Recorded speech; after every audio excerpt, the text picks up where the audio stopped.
Okay, the participants, if you wish, we can start. I don't want to waste your time.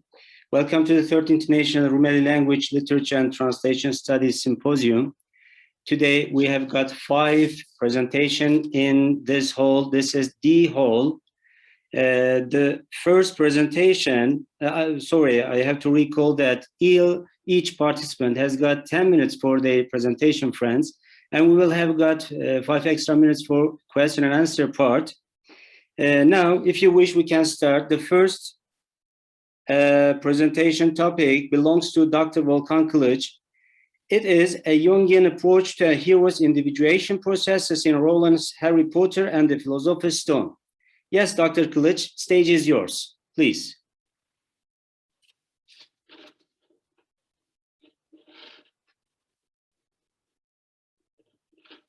We cannot hear you. Can you please open your sound voice? I think that's okay now. Okay, thank you. Now we can hear. Again, good afternoon, everybody. It's my pleasure to be here presenting my paper and welcome everyone to my presentation. Yes, in this presentation, I would like to present Harry Potter's, which is quite popular novel, fantastic novel, I mean, and I'm going to examine and study his Harry Potter's first novel, Rowling's first novel, Harry Potter and the Philosopher's Stone, which is the first novel of the series, Harry Potter series. And when the novel Harry Potter and the Philosopher's Stone was published in 1997 by Rowling, and new door was opened to representation of British fantasy, in which the readers are allowed to go into journey with the characters, searching for the extraordinary world that lies beyond the real world. As in the novel, Rowling reveals the ideas of individuation and self-improvement through the shadow archetypes based on Carl Jung. Jung hence determines the archetypes as recognition, confrontation, and assimilation in terms of the shadows and persona. In this respect, Harry Potter as a character in the novel experiences these processes of recognition, confrontation, and assimilation in his persona. Hence, throughout the book, throughout the novel, Potter and other characters have entered into a journey to develop their persona as being the process and the stages of individuation. As Gail Greibaum has stated, quote, the individuation journey is reflected in the operations of alchemical processes and dynamic motifs of mythology and fairy tales. Rowling's ingenious use of details and themes from these sources establishes the contemporary symbolic environment in which the characters undergo through their ordeals, unquote.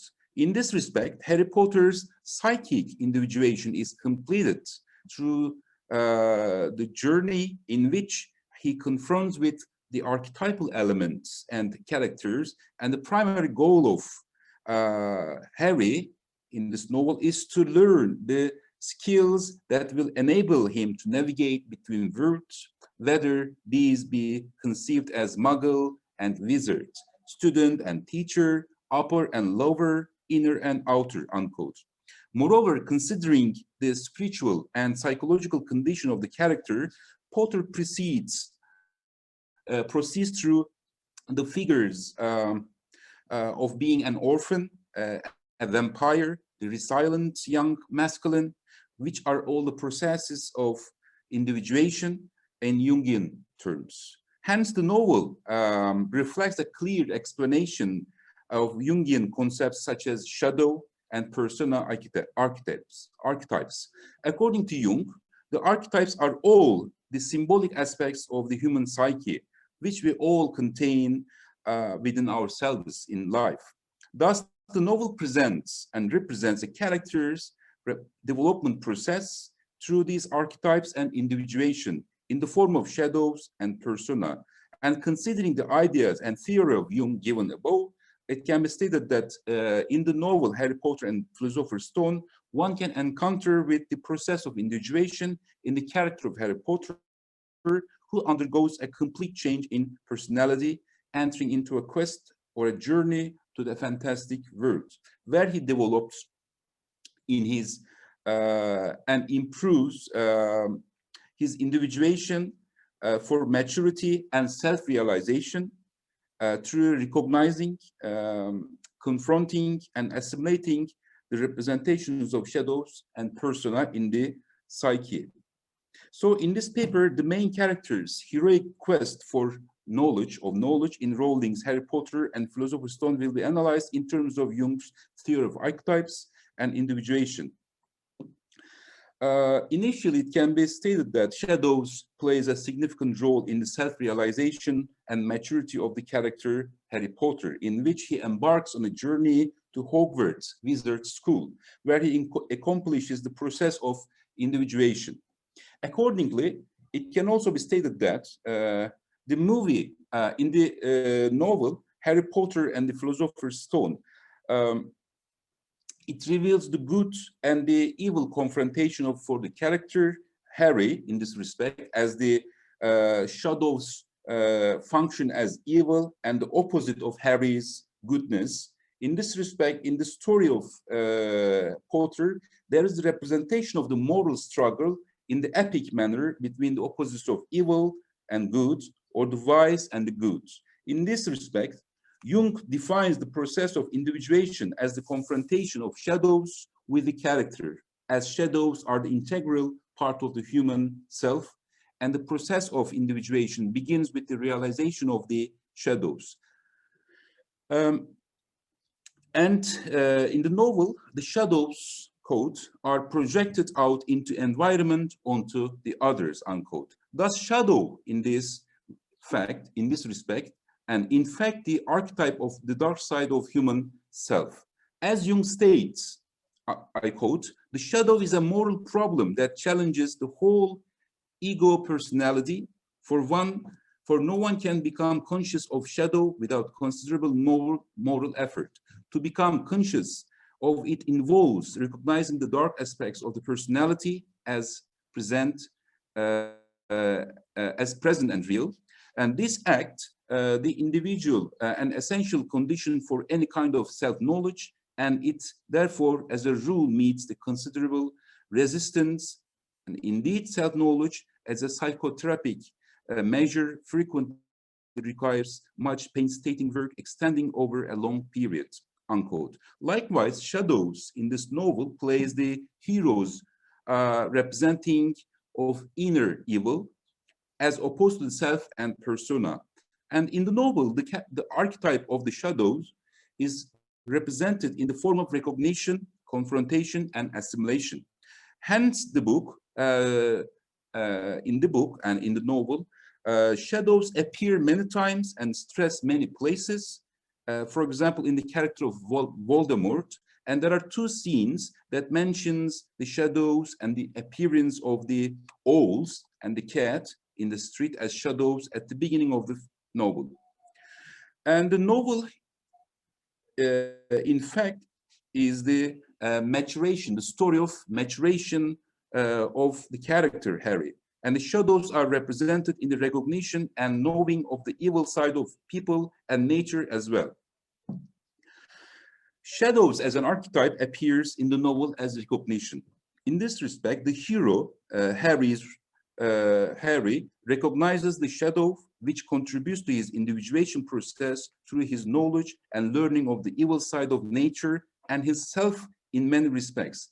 This also makes a good contribution to his development of psyche. On the other hand, it has been stated that, I quote, the shadow represents unknown or little known characteristics of the ego. And when one tries to see his shadow, he becomes conscious and often ashamed of the characteristics and impulses that he denies in himself, but sees clearly in the other people. For example, egotism, spiritual laziness, unreal fantasies, intrigues, indifference, cowardliness, and besides, other people are doing it too. And as in the novel, I quote from the novel. Harry says, "Oh, it doesn't matter. Nobody will notice, and besides, other people are doing it too." I unquote. And hence, as in the novel, it can be stated that Voldemort is Harry's evil side, as represented as the shadow archetype. In other words, Voldemort is the projection of Harry's evil side. As in the novel, Harry, it's quoted, Harry was rubbing his forehead. "I wish I knew what this means," he burst out angrily. "My scar keeps hurting, and it's happened before, but never as often as this. Go to Madame Pomfrey." Hermione suggested. "I am not ill," said Harry. "I think it's a warning. It's a warning. It means danger's coming."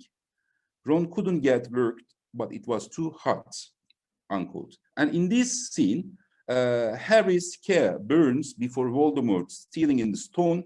However, he doesn't know yet about the danger. And thus, as in the book, Harry's recognition of the shadow, meeting with Voldemort and the evil creatures can be directly linked to the individuation process. And in other words, Harry recognizes the shadow, which contributes to his individuation process through his knowledge and learning of the evil side of nature and his self in many respects. Confrontation with the shadows also is given as the process of individuation in the novel. In this regard, it can be stated that in order to pass the quest or journey to the knowledge or self-recognition, Harry couldn't confront with shadows through fighting with the evil and evil characters. Harry first of all confronted with the archetype of shadows at the beginning of the novel, in which there appears owls and a cat, which represents the evil itself. On the other hand, Voldemort appears as the evil person, projecting, as I remarked before, Harry's id or evil side in Jungian terms. And Voldemort is so evil that one cannot mention even his name, as Hagrid states, I quote from the novel, "Not all wizards are good. Some of them go bad. A few years ago, there was one wizard that went as bad as you can go. And his name was, and he cannot mention his name. No, I cannot spell it. All right, Voldemort," unquote. In this respect, Voldemort symbolizes Harry's shadow due to the fact that it is the Voldemort that killed Harry's parents, who also desires to kill Harry in fact. As given in the book, it is stated, and I quote, "Your mother died to save you. If there is one thing Voldemort cannot understand, it is love. He didn't realize that love is powerful as your mother's, for you leave its own mark. Not a scare, no visible sign to have been loved so deeply, even though the person who loved us is gone, will give us some protection forever. It is in your very skin." I'm sorry, Dr. Kılıç. Could you please complete, because we passed over the time, 2 minutes, please? Yes. Okay, I would like to now summarize the rest of the paper. Okay. Yes, in this scene, Harry's case, and he is confronting with Voldemort in his confrontation with the shadows, as it serves as the mirror of Harry in many ways. And it is therefore in the novel indicated that shadows play an important role in the individuation process of the hero Harry. On the other hand, the assimilation in shadow is another process, which is the last process of the process of individuation in terms of Harry's personal development and his becoming a mature and self-recognition process. In this sense, as Jung has stated, as I quote, "These archetypes are symbolic of aspects of human psyche that are contained with all of us. To become mature adult, a person must learn how to draw on the strengths of his own character without being controlled by the negative qualities," unquote. Thus, Jung claims that through battling against the evil, one can be assimilated to goodness, and as in the novel, Harry's psychological war and recognition of what is good.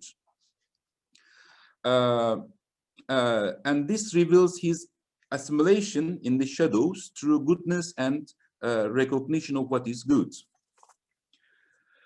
On the other hand, or in other words, along with the shadows, persona is another aspect in the individuation process of the character hero Harry. And in this novel, there is the representation of the persona archetype serving as the conscious outer face or social mask that one person hides in his private self. Persona is described as a complicated system for connecting the individual consciousness with society. One could call it as a mask that makes an impression on other people, also hides the true nature of person, unquote. Here Jung states the persona is our conscious outer face and our social mask that we put on to conceal and hide our private self, which lies within. And recognition in persona is a clear case of Harry Potter. As in the novel, every character has a mask and persona. However, among these characters, Professor Snape and Professor Quirrell have masks as they behave differently from other people in the novel.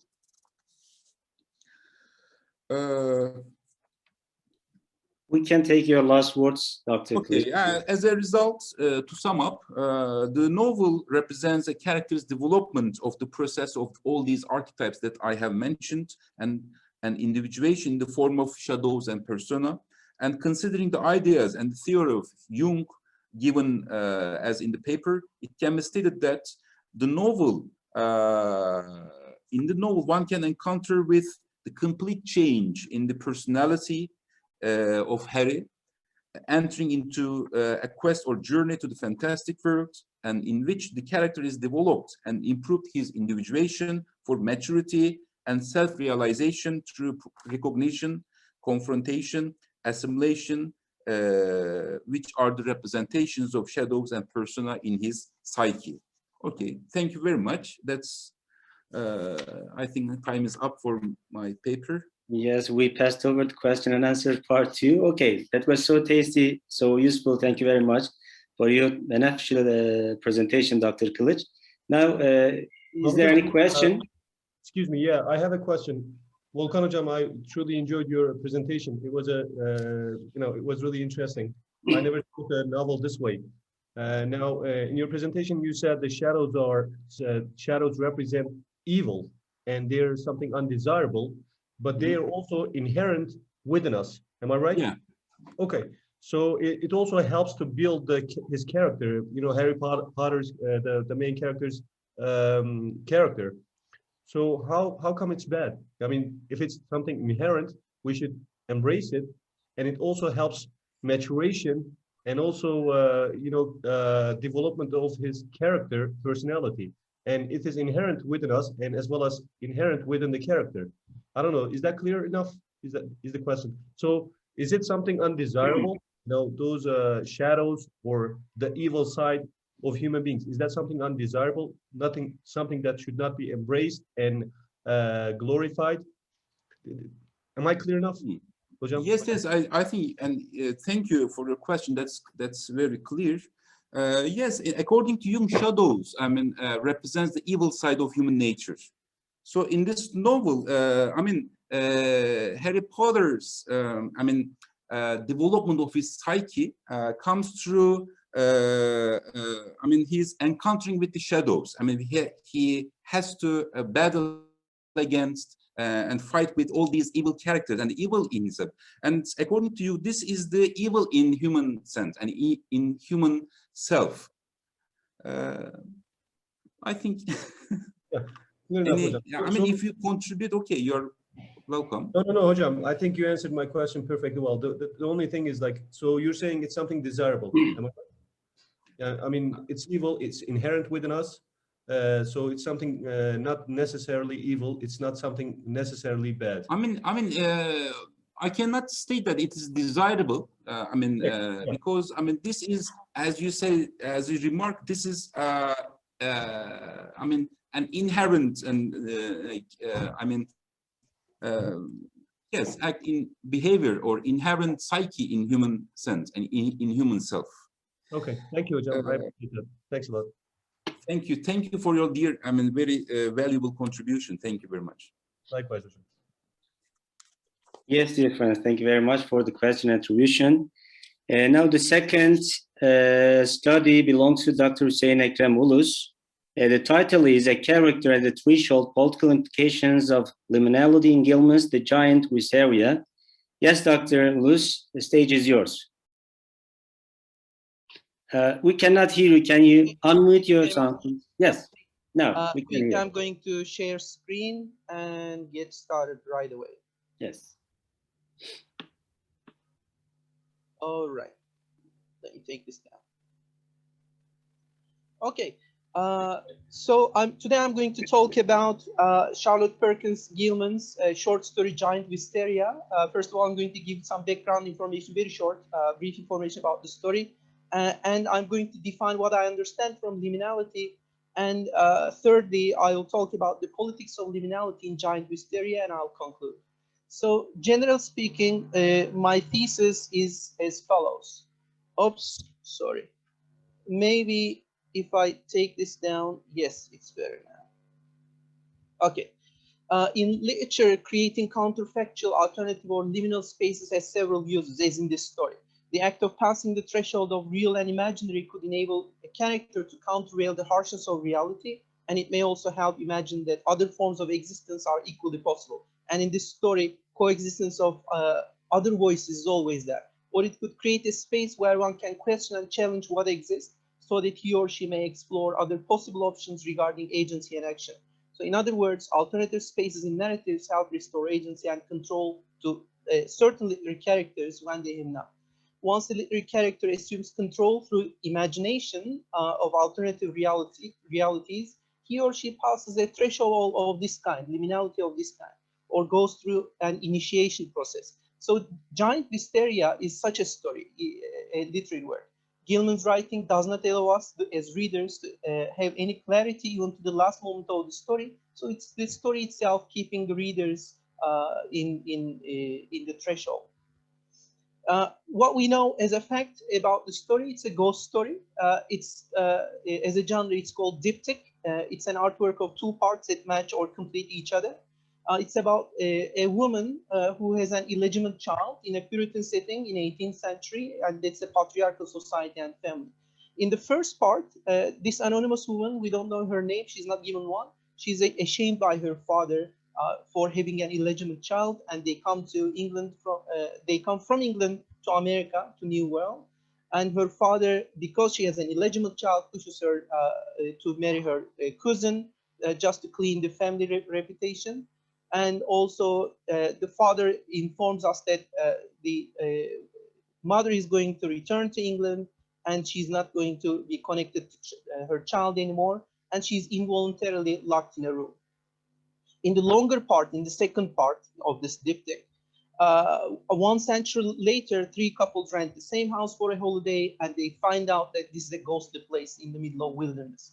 And in the second part, the narrative shift becomes more clear.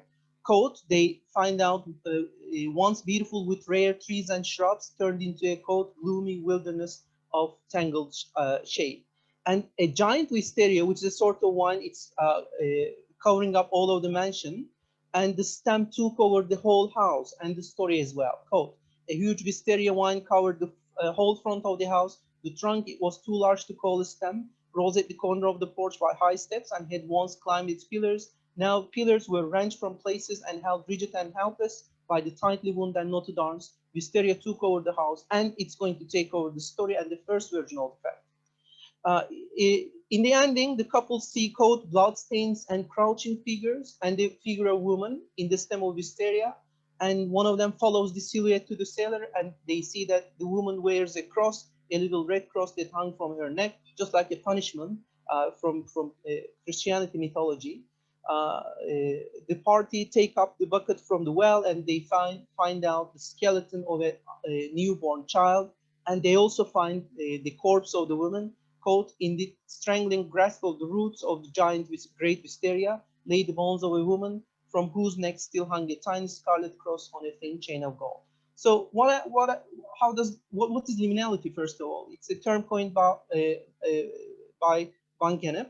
Quote, an intermediate ritual phase during initiation in which initiates can be considered either sacred or potentially polluting. This is the important concept, I think, polluting a perspective to the mainstream society because of their anomalous social position, and new social roles are coming to thought during the liminal phase. And this is what the story is doing in two phases. Uh, it's also a psychological process, according to Larson, of transitioning across boundaries and borders. So the themes are here: women's confinement, suppressive patriarchy, forced motherhood.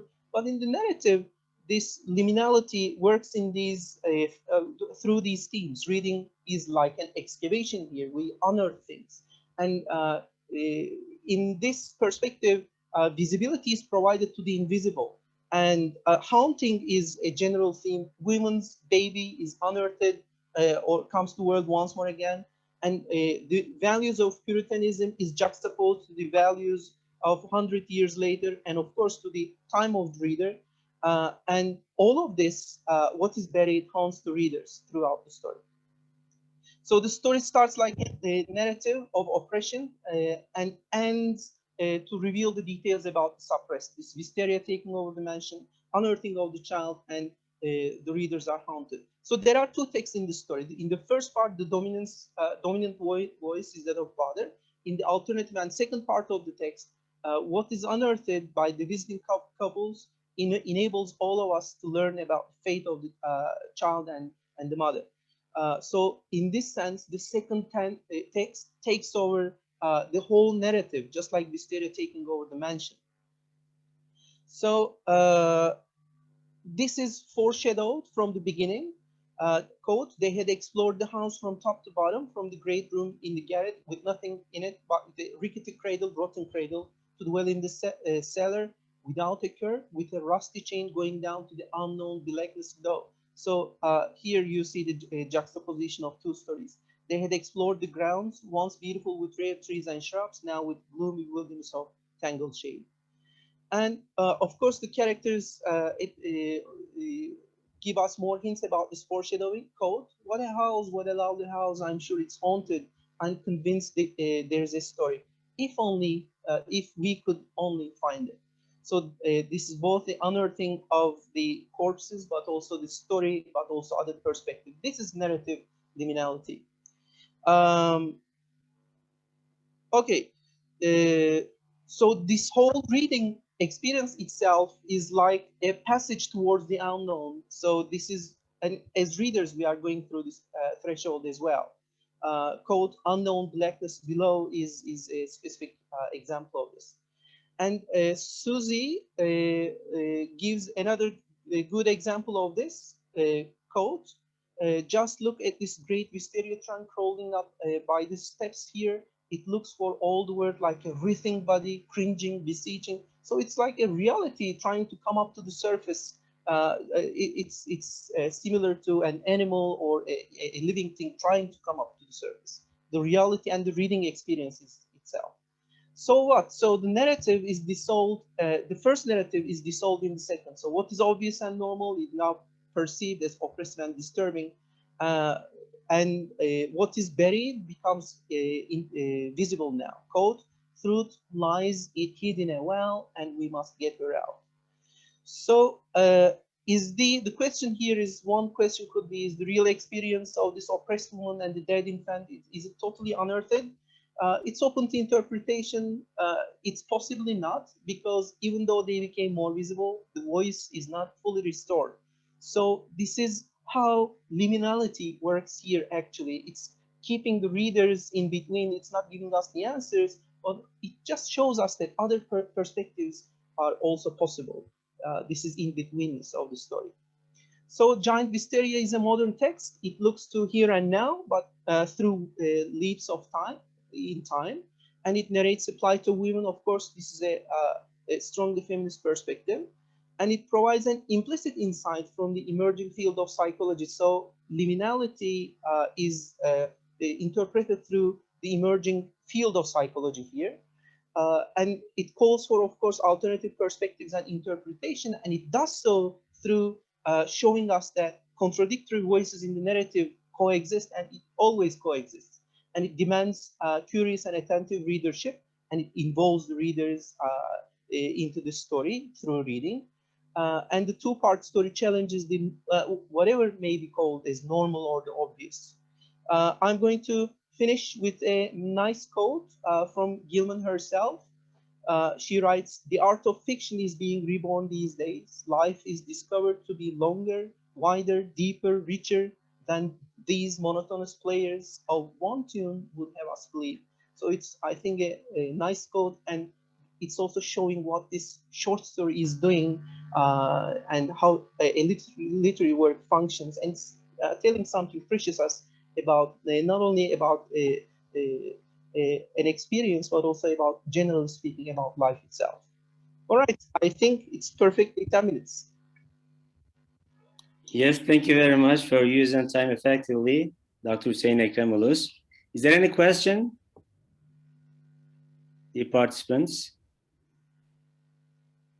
Yes, I suppose not. Okay, now the third presentation belongs to Dr. Ersoy Gümüş. Is Dr. Ersoy Gümüş here? Yeah, here I am, sir. Oh, okay, doctor.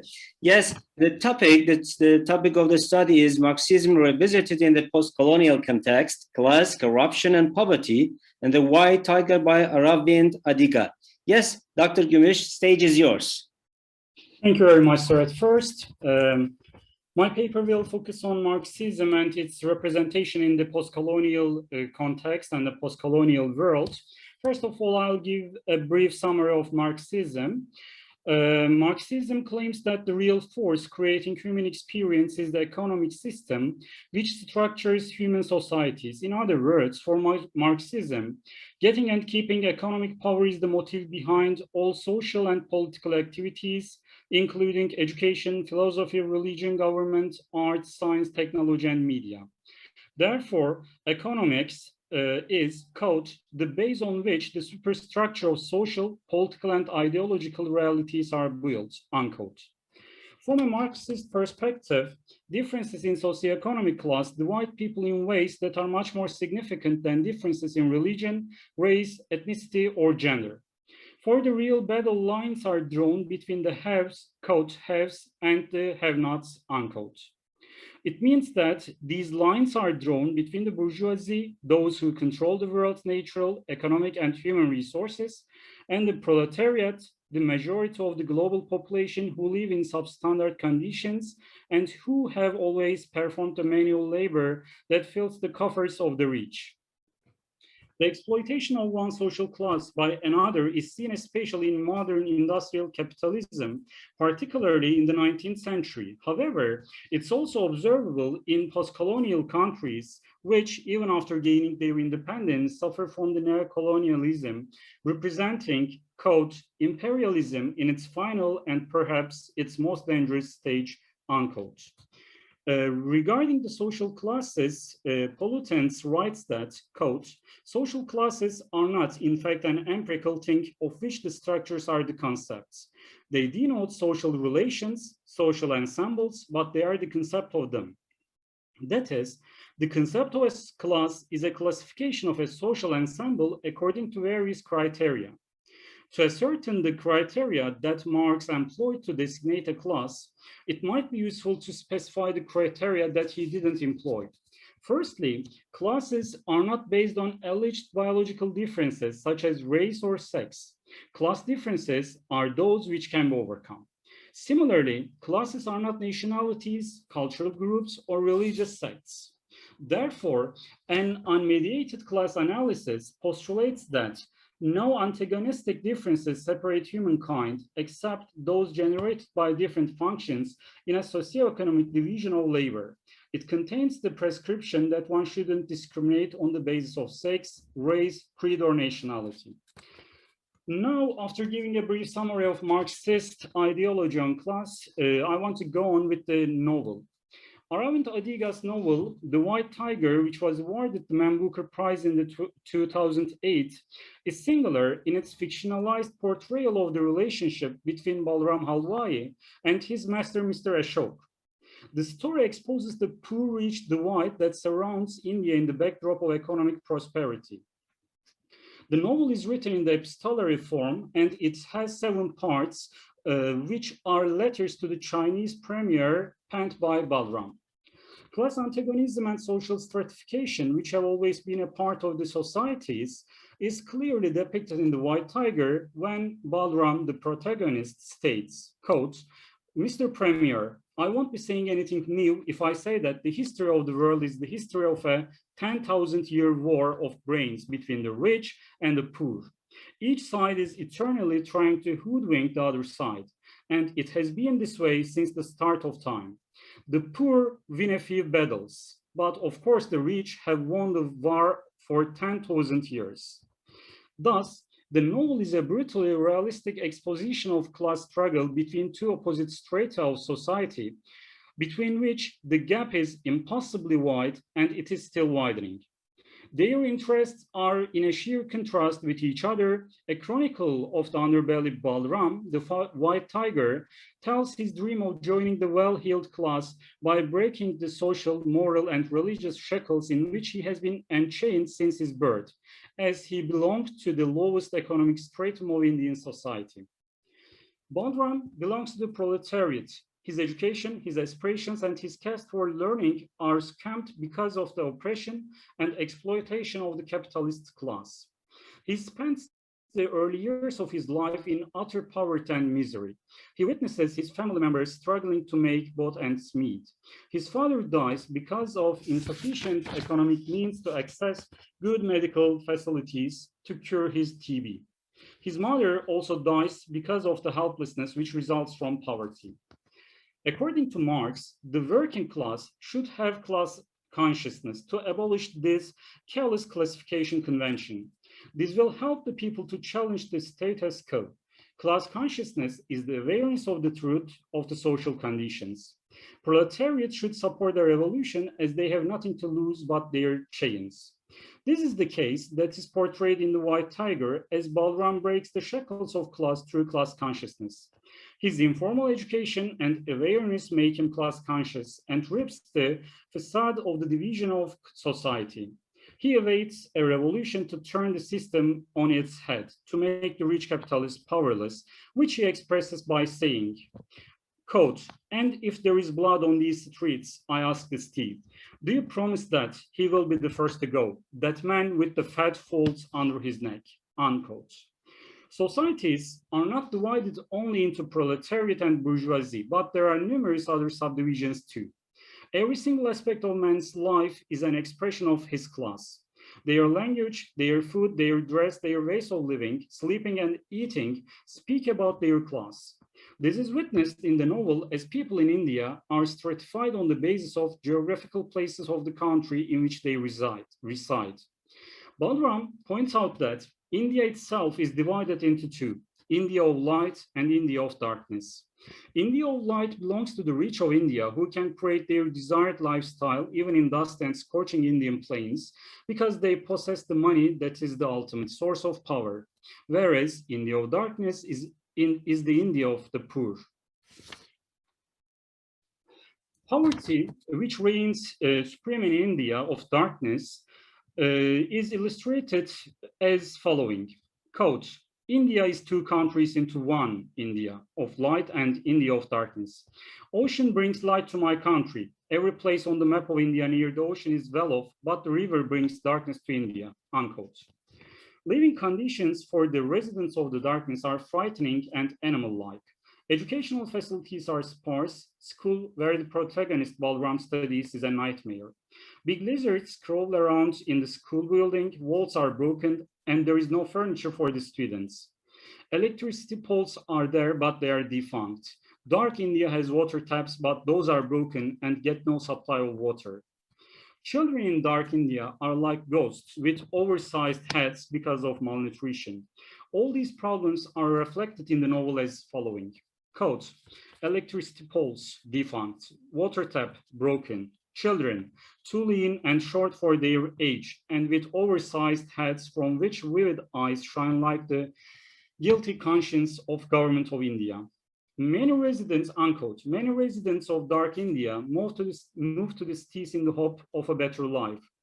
They can be seen scattered in the city with expectant eyes, though their expectations hardly get fulfilled. They fail because they do not have the guts to say goodbye to their slave-like ways and get rid of their inner demons, which bar them from showing any defiance to the rich who restrict their upward way to progress and get better opportunities. However, here, Balram is an exception because he revolts against the bourgeoisie. Most of the things about the residents of dark India are unalterable. Their diseases never get cured as they cannot access to the medical facilities. They have no sense of individuality. They do not have any control on their lives. Their lives are controlled by the rich bourgeoisie who rules over them and makes them all decision for them. They are burned with their destinies, which are generally their castes. Moreover, the novel suggests that residents of India must be reckoned by the size of their bellies, as the size of one's belly matters. The rich have big bellies and the poor have small bellies. Others, the men with big bellies are the most ferocious, the hungriest, and have eaten everyone else up and grown big bellies. Quote, that was all that counted now. The size of your belly, it didn't matter whether you are a woman or a Muslim or an untouchable anyone, with a belly could rise up, unquote. Others are the people with small bellies who serve to satiate the hunger of the men with big bellies. People are also stratified on the basis of their appetites, in other words. The novel also attacks the corruption of India's institution and furthers the criticism of superstructures that Marxism endorses. According to Balram, one fact about India is that you can take almost anything you hear about the country from the prime minister and turn it upside down, and then you will have the truth about that thing. Later on, Balram declares, quote, we are driving past Gandhi after just having given a bribe to a minister. It's a fucking joke, isn't it? Unquote. Then Balram realizes the cruelty of the system as he witnesses that almost everything depends on the classes. He describes the response of police towards the crimes committed on the members of different classes. Quote, a man on bicycle getting killed. The police even do not have to register a case. A man on motorbike getting killed. They would have to register that. A man in a car getting killed. They would have thrown me in the jail, unquote. Additionally, Balram criticizes the justice system, which clearly depicts the stratification between the classes by saying, quote, the institution of justice exists for those only who are worth to live. The criteria for this worth stands on the footing of money and power. Power, again, is the grandchild of money. Dr. Gümüş, could you please complete? Yeah, sir. To conclude, Marxism questions the centuries-old beliefs and traditional ways of looking at societal structures. It challenges the inherently deep-rooted stratification of the society into bourgeoisie and proletariat, and calls into question the social system and living conditions which are built solely for the maintenance of the status quo and support the privileged position of bourgeoisie. The novel, in short, is a revolt carried out by the protagonist Balram, who at the end kills his master, Mr. Ashok, and breaks his chains in a way. Thank you. Thank you very much for your useful presentation. Is there any question to Dr. Ersoy Gümüş? Okay, I think there's not any question. Thank you very much, Dr. Gümüş. Now, the fourth presentation belongs to Dr. Alper Tulgar. Is he here? Yes, I am here. Yes, welcome again. Now, Dr. Alper Tulgar will present a study titled as Autism and Refrigerator Mother Theory in Fiction, Pauline Holstock's Here I Am. Yes, doctor, stage is yours. Okay, thank you all for joining to our session. I will be presenting the unjust representation of motherhood stemming from the theory of refrigerator mother. This theory was first implied in Leo Kanner's study, then theorized and popularized by Bettelheim. First, I want to state my aim here. Our aim is to analyze how a character with autism is defined and represented in our selected novel, and how the society sees a 6-year-old autistic boy and his level of exclusion. The relationship with Frankie and his mother can only be witnessed in Frankie's retrospective narrations, and we can be sure that Frankie and his mother had a caring relationship. She was not aloof, emotionally distant, or strict, which are key personality features that cause mothers to be defined as refrigerator mothers. This, of course, doesn't mean that being a cold and strict mother deserves to be labeled and blamed. In the novel, it is ascertained that Frank had a better relationship with his mother than his father. While his father was generally on business trips, Frank and his mother spent time alone. Disability studies in the beginning focused on solely the visibility of impairments, and autistic characters who do not show any visible symptoms were disregarded. Now, in literature, we need a multidisciplinary approach. We need to combine science and literature. Autism needs to be studied extensively in literary works, since unjust representation is a major obstacle that causes neurotypicals to have fixed and prejudiced ideas about autistic individuals. Scientific studies in the past, like Kanner's and Bettelheim's, shaped and redefined people's perceptions of autism. And the term refrigerator mother, popularized by Bruno Bettelheim. It was first mentioned in Leo Kanner's account of autism. First, I want to define what autism is. Now we have DSM 5th edition, and autism is a neurodevelopmental disorder that was first described by Leo Kanner. In his article called Autistic Disturbances of Effective Contact, it was written in 1943, and Hans Asperger at the same time described this syndrome, unaware of Kanner's studies. Of course, here we need to address that there are still controversies over the possibility of a plagiarism, but it is beyond the scope of this study. In the Diagnostic and Statistical Manual of Mental Disorder, 4th edition, a mild form of autism was called Asperger's syndrome to describe people with milder symptoms, but in DSM's 5th edition, we do not have a separate classification called Asperger's syndrome. Now, autism spectrum disorder is an umbrella term. And this is the list given in the DSM's 5th edition. Deficits in nonverbal communications. These are key features of key symptoms of autism.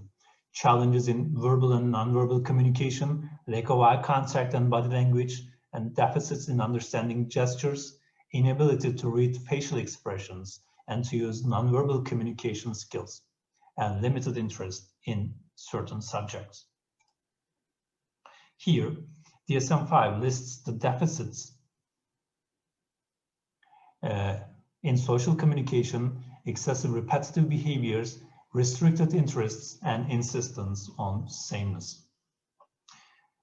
This is the triad of impairments. Wing and Gould published this in 1979, social interaction, imagination, and social communication and language. The deficits and difficulties in these three areas are major symptoms of autism. And after Lorna Wing's studies, autism is usually defined in terms of these three core symptoms. Of course, autism is a lifelong developmental disability. It is defined by its communication problems, and we need to address that. It is not an illness that needs to be cured or fixed, and it's a fundamental aspect of people's identity. Of course, we have two broad models in disability studies. The first one is medical model, and the second one is social model.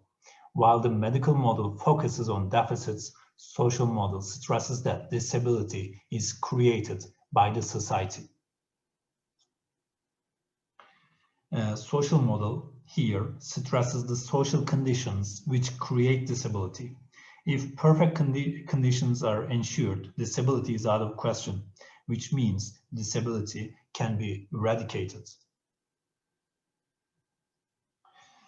We have two major articles and books published. The first one is Leo Kanner's, and the second one is Bruno Bettelheim's book, The Empty Fortress, Infantile Autism and the Birth of the Self. It was published in 1967. And Leo Kanner was the first to diagnose a group of children with autism. He listed the common autistic features and made a clear classification. However, Kanner led the way to blame mothers for autism. Kanner concludes his study by implying that mothers might be one of the reasons. Kanner and Bettelheim ended up creating a major and hurtful cliché. Later, of course, Bettelheim's false credentials were revealed, but mothers had already been subjected to unfair prejudice for years.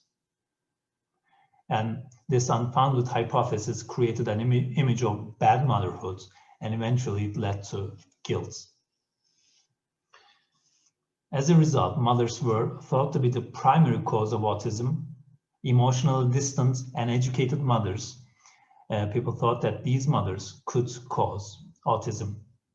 And Kanner in 1949 once again stresses the education level of the mothers. For example, he says, it is not easy to evaluate the fact that all of our patients have come of highly intelligent parents. This much is certain that there's a great deal of obsessiveness in the family background. And he continues, in the whole group, there are very few really warm-hearted fathers and mothers. For the most part, the parents, grandparents, and collaterals are persons strongly preoccupied with abstractions of a scientific, literary, or artistic nature and limited in genuine interest in people. Here, Kanner's search of the source of autism in psychoanalytical explanations are understandable because, of course, he lived in an era where psychoanalysis was a breakthrough. Both the popularity of psychoanalysis and Kanner's status as a pioneer contributed to the spread of this hypothesis among common people. Kanner, in 1949, once again stresses the education level of the mothers. Like he says, I went to see an autistic child, the son of a brilliant lawyer. I spent an evening with the family. Donald, the patient, sat down next to his mother on the sofa. She kept moving away from him as though she couldn't bear the physical proximity. When Donald moved along with her, she finally told him coldly to go and sit on a chair. In this follow-up paper, Grandin and Panic criticized Kanner because he shifted his attention from the biological to the psychological. Kanner was a pioneer in autism studies. His contributions to the field was undisputable. However, explaining autism through psychological factors was a mistake. This mistake was supported and popularized immensely by Bettelheim. He asserted that autism was probably biological, like an inclination, and had to be combined with bad parenthood to demonstrate itself. This unfounded deduction created guilt-ridden parents, especially mothers, who were considered to be the primary individuals responsible for bringing up their autistic children. People thought that if it hadn't been their inadequate parenthood, those children wouldn't have been autistic. And Grandin and Panic, of course, criticized Kanner and Bettelheim. They say the autism was latent until poor parenting came along and breathed life into it. Of course, this is not the Grandin and Panic's view. They just criticize Kanner. And Bettelheim in his book says, throughout this book, I state my belief that the precipitating factor in infantile autism is the parent's wish that his child shouldn't exist. While the same wish may not cause the same disturbance in other children, and while at some future time we may learn that some organic factor is a precondition of autism, the fact is that almost all organic conditions that have so far been linked to this disease are also present in non-autistic children. Here, the child's sudden withdrawal is thus explained by psychoanalytical reasoning. Bettelheim accepts the fact that autism is a biological reality, but advocates that it is triggered by the mother's negative feelings. And I need to once again underline that medical writings immeasurably affect social life of autistic individuals. by creating an unjust stereotype. In this example, not only autistic individuals suffers, but also their parents are subjected to unfair prejudice. Bettelheim clearly states that the mother's unwillingness to have an autistic child may trigger the onset of autism. He undoubtedly accuses mothers of their children's autism. This is a devastating remark made by a then popular scientist. And in our selected novel, Here I Am by Pauline Holzstag, the story is told through alternating points of view. His mother's dad, Frankie, is a 6-year-old autistic child, and his mother's death is narrated by several witnesses like the grandmother and the father. Of course, the guilt-ridden mothers blamed themselves for their children's autism. Autism as an inseparable identity was treated as a negative effect of bad parenthood. Literary works, especially novels, may maintain or eradicate unjust representations of autistic children and their parents.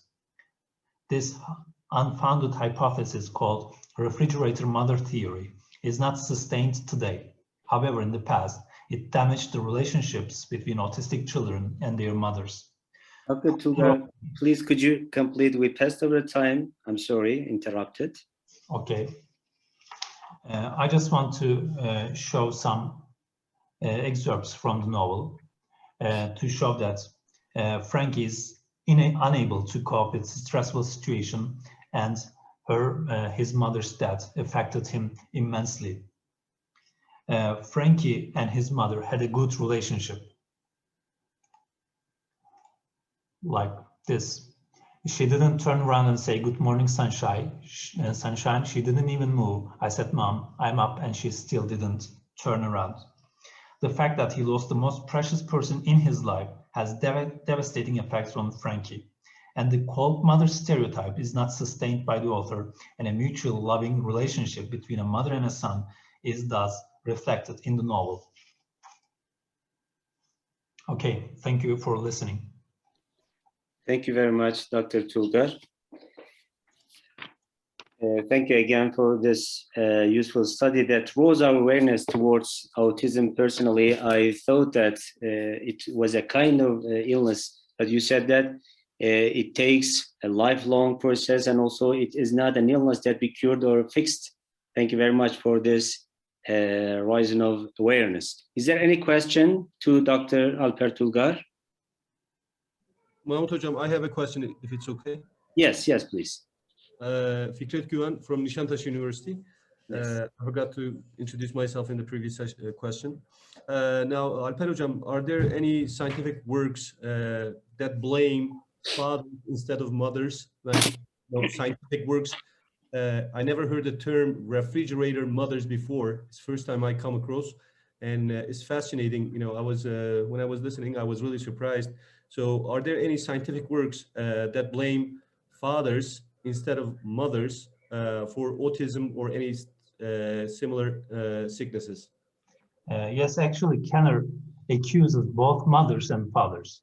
But in 1960s, Bettelheim is mainly accused mothers because he thought that mainly mothers are responsible for bringing up the children, and fathers are in 1960s were absent. They were on business trips, and mothers and children were left alone at home. And he thought that, I think, the mothers were the main responsible. And this theory was supported by many people in 1960s, but it is no longer sustained today. But its effects are still we can encounter their effects still today, because some mothers, not fathers, but just mothers especially, blame themselves for their children's autism. And that is why they are called refrigerator mothers, because they are cold and emotionally distant. Right. So are they, women are being blamed because they are easy targets, or is it, the women are blamed because there were no scientific data except they're being cold and distant? Yes, of course. Of course, there's no scientific data, and there cannot be a scientific data that because autism is not a psychological effect. It's a biological reality, and it is written in our DNAs. And even if you have a distant mother, you cannot have autism. Right. True. Okay. Thanks a lot, Hocam. I appreciate that. Okay, thank you very much. Thank you very much, Dr. Güven, for your contribution. Sure. And dear participants, the last study belongs to me, Mahmut Akar. I will try to give a presentation about Toni Morrison's Song of Solomon, novel Song of Solomon. The title is A Psychoanalytic Reading of Toni Morrison's novel, Song of Solomon. Let me start the time for myself too. Okay. Literature is a branch of art that is defined as the way people express their feelings and thoughts. While creating literary creations, the artist aims to relax himself, sometimes to mirror the period in which he lived or to present the events that he has experienced to the reader by fictionalizing. In this respect, the work of art allows us to analyze the period, to reach the subconscious of the artist based on the work, and to analyze the characters in that work. The work, which we can consider as the artist's subconscious, allows us to access the artist's mind. Toni Morrison is an artist who makes artistic production and writes novels inspired by the realities she has lived and observed, and the experiences transferred to her thoughts through social memory in her works. The subject of this work is that Milkman, the protagonist of the novel, loses himself in the society he lives in and then finds himself again as if rising from the ash. When the work is discussed psychoanalytically, we can see that incest relations within the family, the Electra complex and the Oedipus complex, are handled intensely. An approach to Electra complex, the mood of female characters. Now we'll try to see the characters, the female characters' mood from a psychoanalytical point of view. Toni Morrison usually deals with women, especially Black women, in her works. The fact that women are exposed to domestic violence and incest relationships pushed the author to deal with these issues. The image of women that the author wants to reflect to us is an entity that is completely crushed under the hegemony of men. Morrison draws attention to this issue in her work called The Song of Solomon, and at the same time, she adorned the work with psychoanalytic elements, allowing us to delve into the subconscious of the heroes of the novel. Sorry. When we examine the work with Freudian approach, we can encounter intensely the Electra complex too. Milkman's mother, Ruth, surprises everyone with her devotion to her father. According to Freud, the daughter is destined to be fond of her father. Here we find a hint to go further. The step in development not only involves a simple object modification. The separation from the mother is accompanied by hostility. Attachment to the mother results in hatred. The doctor, Ruth's father, is very disturbed by this attitude of his daughter. This attitude of Milkman's mother, Ruth, towards her father is a complete Electra complex from psychoanalytic point of view. As it is known in this complex, the girl depicts her father as her first love object, and all the lovers after him are father's surrogate. According to Freud, the Oedipal complex in the girl climaxes with a long-standing desire to receive a baby as a gift from her father to carry his baby. For the daughter, the father is the lover she longs for, and also for them, the youngest brother is the son their father gave them. According to Freud, even if the woman marries, there will be no change in this feeling. Quote, the husband is always a substitute, to speak so, never the right man. The first to lay claim to a woman's love is another man. The father in typical cases, the husband takes second place at best. Unquote. Ruth's rejection of the midwife at the same time giving birth and her request for her father to enter the birth brings to mind the desire to give the baby to the father at first hand. Macon Dad does not find it. Macon Dad is the father of Milkman and husband of Ruth. He doesn't find it right for a father to give birth to his own daughter. The expression of Macon Dad to his son Milkman, quote, Then I started thinking about who your mother was married to, with me or with him, unquote, shows us how much the electric complex dominates his wife. When Ruth loses her father, she gets very angry. When her husband Macon-Dad enters the room to comfort her, Ruth says to him, unquote, "How dare you came here like this? Go quickly, clean up before you enter here," unquote. This is reminiscent of a temple entrance, which shows us the intensity of Ruth's feeling for her father. Macon-Dad leaves the room, and when he is clean and returns, he encounters the sight that will clear all doubts in his mind. Ruth lies naked next to her father and sucks his finger. This account of Macon-Dad is the expression of an obvious electric complex. Macon-Dad suspects that there may be an incestuous relationship between his own son and his wife. The biggest reason for this is that his son is called Milkman. Whenever he hears that name, Macon-Dad is overflowing with hatred towards his wife because, quote, "The son has never been a person to his mother, a separate, independent person. He was always a passion," unquote. After the loss of her father, Ruth takes a deep interest in her son, who subconsciously calls her the lost gift from her father. Freud explains this situation as follows, quote, "When a girl transfers her penis baby desire to her father, she enters the stage of the Oedipus complex," unquote. When we examine the characters of the novel in depth, we can see that the daughters of Macon-Dad, who were derived with a desire of years, are as fond of their fathers as their mothers. As a matter of fact, Macon-Dad's three daughters do not look forward to marriage despite their advanced age. The biggest reason for this is Macon-Dad's disapproval of the idea of his daughters getting married and the devotion of his daughters to him. This situation brings to mind the electric complex again. And now Milkman and Oedipus complex, the Sigmund Freud wanted to draw attention to the latent enmity between fathers and sons in this theory, which he named inspired by Sophocles' famous play Oedipus the King. The son is inwardly jealous of his father because of the rights his father has over his mother, and he hates him. However, as he fears that his father will castrate him in time, he swallows these perverted thoughts towards his mother in the phallic stage and continues the relationship with a mother surrogate in the emotional world.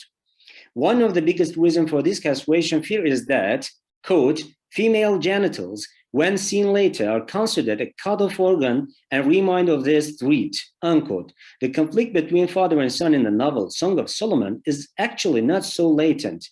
Macon-Dad is jealous of his wife, of his own son. He is careful not to leave his wife alone with his son as much as possible.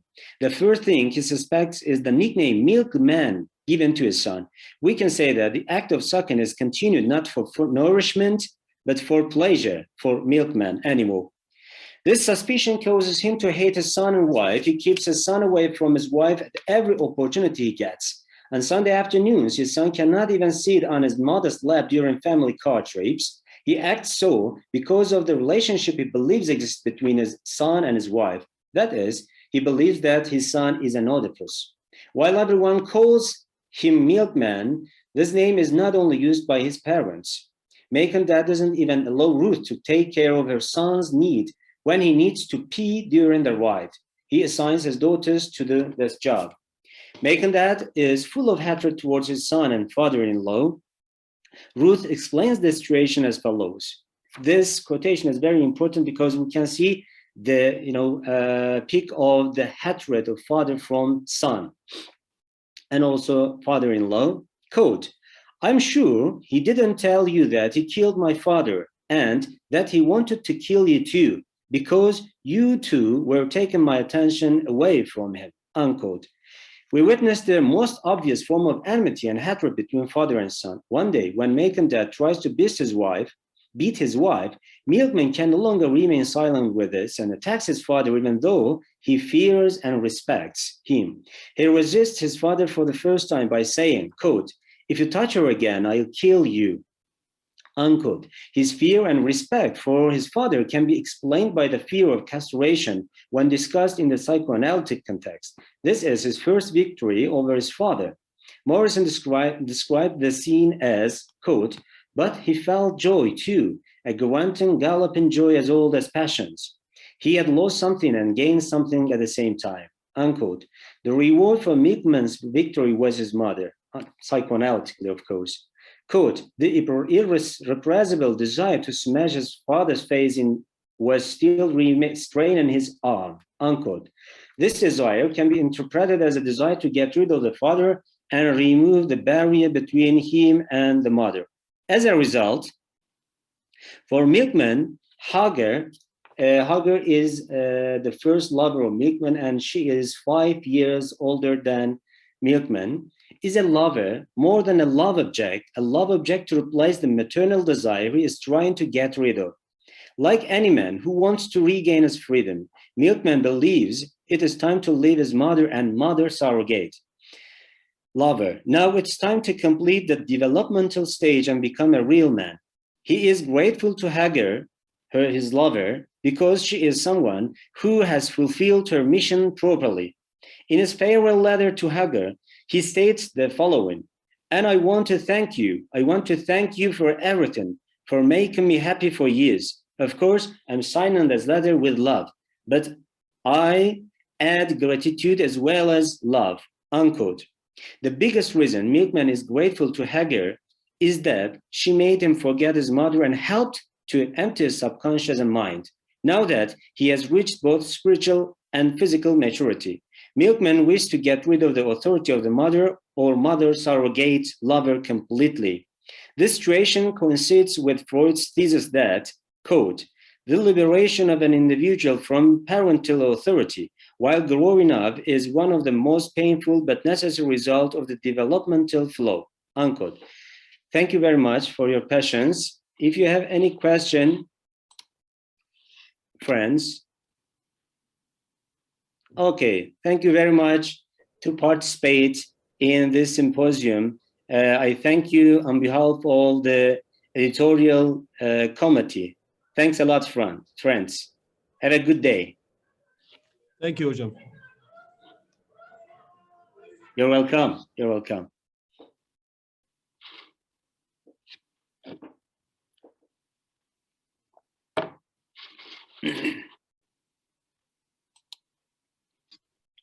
Thank you, John. Tamam.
Hello, everybody. Can you hear me? Hello, Sanjam. Yes, we can. Okay. Hello, hocam. Welcome to the third International Rumeli Language, Literature and Translation Conference. It will be the fifth session today in meeting Hall D, and I think we will have 4 presentations in this session. And we will be starting with Dr. Akçayoğlu and Dr. Özer, and the presentation will be entitled Feedback on Translation Assignment. How is my translation performance this time? So Dr. Akçayoğlu and Özer, we are listening to you. You can start. Thank you very much. First, let me check if you can see my presentation. Is it okay now? Yeah. Okay, so first of all, I would like to start with thanking the organizing committee for this event. It's wonderful to be with our colleagues here. And together with my dear colleague Ömer Hoca, we conducted a study on feedback. So we would like to share the results of our study with you.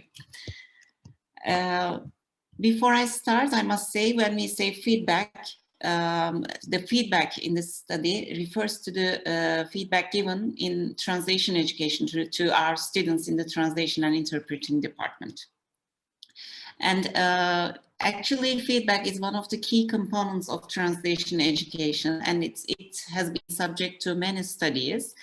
And the main purpose is while giving feedback to students, we aim to fill the gap between the current performance of students and the planned teaching outcomes, learning and teaching outcomes. And one of the most traditional ways of giving feedback to students is to return their assignments together with a set of recommendations or comments on their performance. And this is actually what we are doing in our department. But of course, the way we are doing it and the way it is perceived by students could demonstrate some differences. So we wanted to explore this in our study.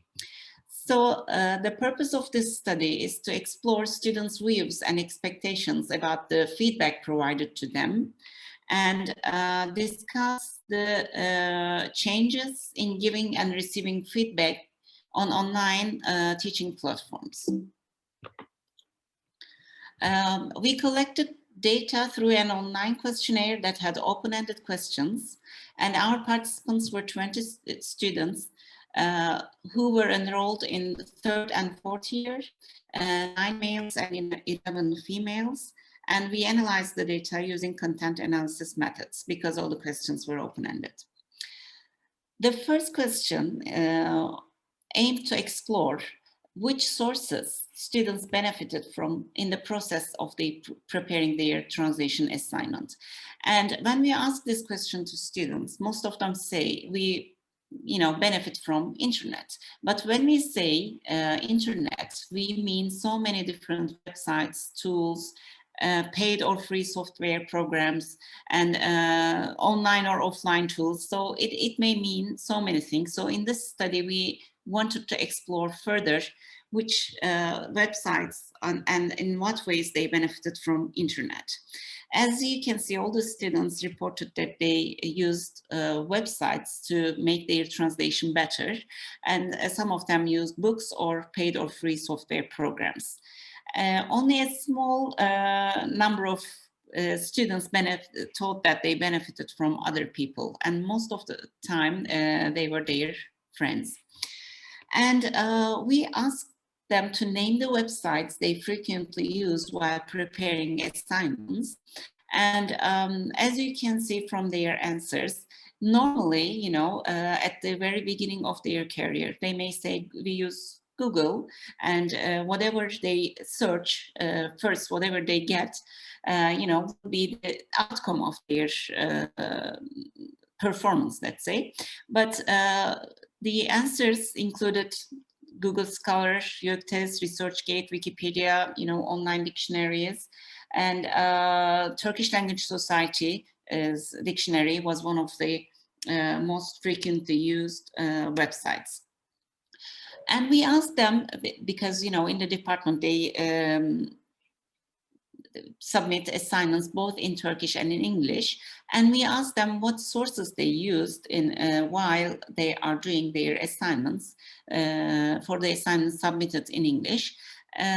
Although some of the students said they use no extra sources to have some, final checks, some of the students said they use Grammarly and MS Word and Word Sketch for the final checks. It's maybe based on your experience as well. It's surprising that students, when they first start to use Word or some other websites, they fail to benefit from their, let's say, spell check features and other things. So it takes time for them to learn these features in the, let's say, in the next years of their education. And we also asked what sources they benefit from while having the final checks in their assignments when they prepare the assignment in Turkish. Again, for some students, no extra sources were needed, but Word is another source they used. And also, again, Turkish Language Society's dictionary was utilized, but only one student talked about Turkish National Corpus to, to have a better quality translation. And so, they do the translation. They spend quite a lot of time to do the translation tasks. But we asked them to name the websites they benefit for final checks before submitting the assignments. So as you see in the left column, Turing and English monolingual dictionaries and Turkish Language Society's dictionary was mentioned a lot. These things were used a lot, but also some of the students highlighted that they relied more on websites like Google Scholar or Wikipedia or ResearchGate to reach more reliable information than general Google search. And of course, they also named some other websites like Great Savers, SparkNotes, nasılyazılır.com. These things help them to have some clues to make their assignments look better, let's say. And some of the students said they also used websites like Plagiarism Detector or something. And then we asked the students, what kind of feedback they would find effective. What are the characteristics of good feedback? And our students said feedback given to them should be specific to each student, because they don't like, hearing their mistakes in front of other students. So they find the feedback most effective when it is provided personally. And the second most cited item was timely characteristics of a good feedback, because students thought that if they are provided with feedback, it should be given before they forget about the assignment, because in most of the courses they are doing so many assignments from so many different topics. So if it's not timely, most of the students say they do not find it effective. And they want concise and clear feedback, because when the teachers only highlight the errors and does not provide any explanations about the mistakes, they do not find it effective. And some of the students like detailed feedback. And another point is they want to see both the strengths and weaknesses regarding their submitted assignments. Also, the students said, when I'm provided with alternatives or synonyms, I feel really delighted. So only detecting the problems is not enough for students. So we ask, when does feedback become more effective in terms of timing? So they said, as early as possible, within the same day, no later than a week, or before the next assignment is given, or within a few days.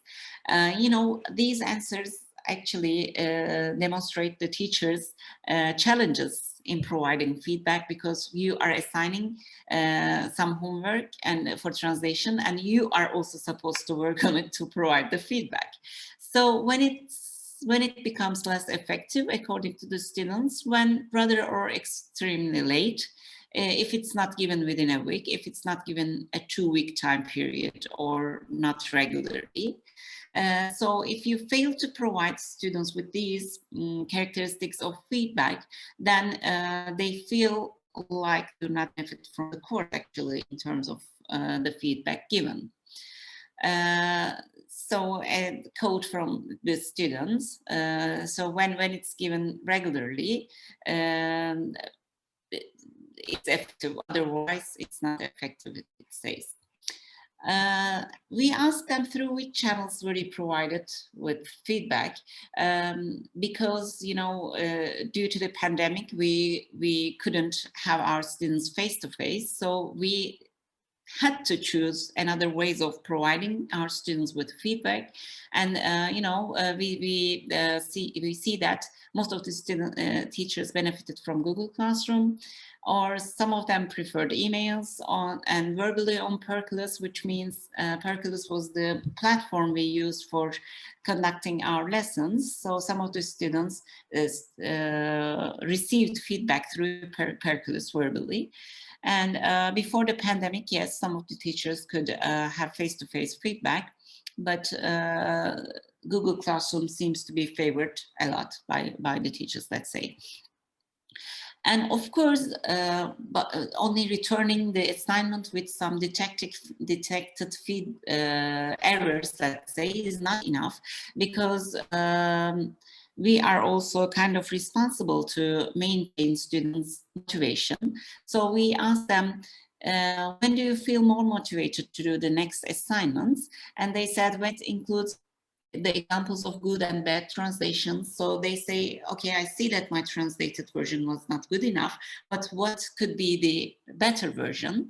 And when it's provided regularly, when it's detailed, when it's objective, and also we see that some of the students would like to see some, you know, heartfelt or let's say motivating messages in the feedbacks as well.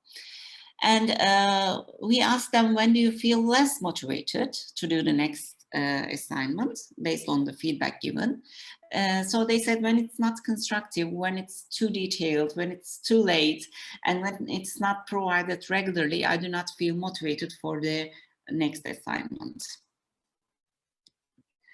And we asked the students whether there were any differences between the feedback given online or face-to-face. This was important because, you know, now that we have gained some new ways of giving feedback, now that we learned it, we may apply it for the future assignments, even if we are face-to-face.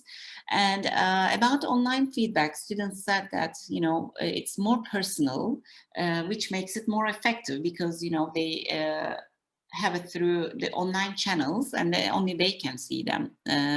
So for some students, this is motivating and makes feedback effective. And some students said it doesn't matter whether it's face-to-face or online, but also they talked about the negative sides of having online feedback, like they did not see the mimics, and you know, if they do not know the teacher well, they can be offended, you know, because of some comments written there. And there are less chances of asking questions. And in online education, they are not motivated enough to do assignments. And also there is no peer feedback in online education because sometimes, you know, they learn from their peers. So in our study, we found that feedback given by the teachers was highly valued by students. They give so much importance to so many details that we fail to see as teachers. And they utilize online tools available to improve the quality of their assignment. They seem to have learned or explored, let's say, many websites that they can benefit from. And they give so much importance to the feedback given timely. So when there's too much time between the feedback, the assignment and the feedback provided, it's not effective for students. And they really sought objective and motivating feedback from their teachers, which makes teachers' job actually extra difficult, let's say. Yes, they preferred face-to-face feedback, more beneficial, but there were some students who found that both types equally effective as well. So thank you very much for your attention. Thank you. Hocam.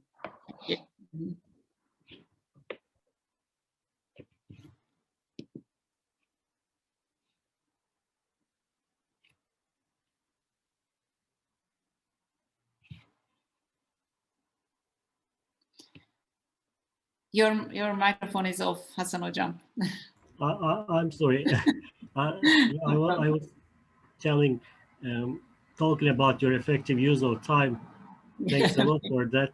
I hope I can do it as well. Okay. Do you have any questions? I was asking that. Okay, then I can start my presentation. In fact, this session have presentations about English language teaching, but mine is about literature. I don't know why the committee organized this session this way, but it's not a problem.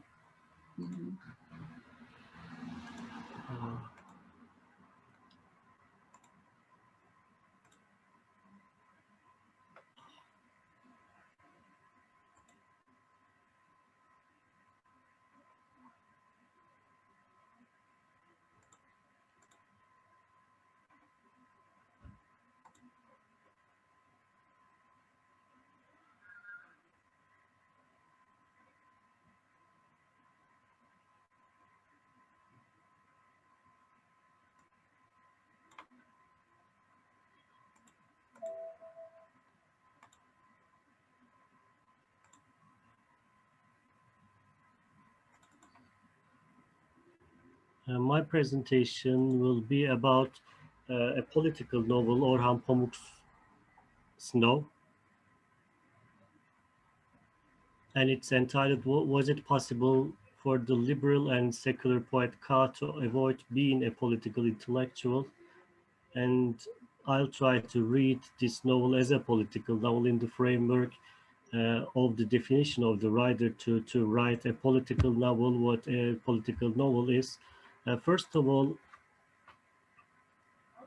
I want to talk about how the writer decided to write a political novel. In one of his articles, Murat Belge is writing about political novel as a genre, and he argues that intellectuals in Turkey have been facing the problem of social change since the Tanzimat reform. And according to him, even an intellectual who is completely apolitical because of his temperament and individual likings have been forced to develop a political attitude in Turkey throughout history. And he points out that political problems or conflicts are essentially based upon East and West dichotomy.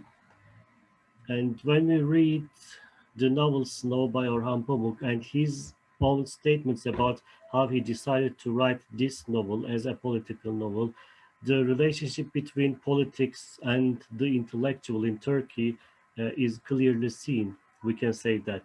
And in this paper, I endeavored to find out how the poet Ka, the protagonist of the novel, is portrayed as an intellectual who is stuck between law and politics of identity. I think this quotation in one of his interviews, one of the interviews of Orhan Pamuk, is very significant in terms of the relationship between politics and being an intellectual in Turkey, because here he states that when he started becoming a famous writer in Turkey, which was in 1990s, the other writers, the old leftist authors, new modern liberals, wanted him to help them politically, like doing things like signing petitions, and they asked Orhan Pamuk to do political things. which were unrelated to his books, in fact. So because of that, he says he was very angry, and after a while he wondered he could write a political novel, and in this way he could establish his stance in terms of politics.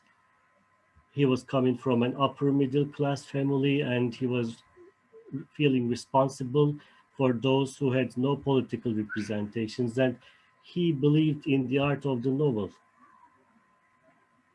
So he told himself, I'll write a political novel, and started to write Snow after finishing My Name is Red. So in this way, we see that he was forced to be political, but his only aim was to write books, and he says that he only believed in the art of fiction. Uh, when we look at the topic of Snow, we can say that it's a novel about the travel of Istanbul-born and Frankfurt-exiled poet Ka to the city Kars. And in fact, he goes there to make some investigations about girls who commit suicide and to see Ipek, and in fact to marry this woman, his schoolmate from university in Istanbul. And as he stays in this city, he experiences two military coups, and he meets representatives of different ideologies. As a poet from liberal and secular tradition, he meets many people, encounters many events, and which they're all closely tied to the historical problems and politics in Turkey. And these problems include religion, secularism, the modernization project, Kemalism, women and politics, politics and art, and also most significantly maybe representations and its limits. And we can clearly see here that all these are illustrated within a strong connection to the East and West problem. And this is also the context that the literary tradition and nearly all of the authors in the canon in Turkish literary tradition were influenced by.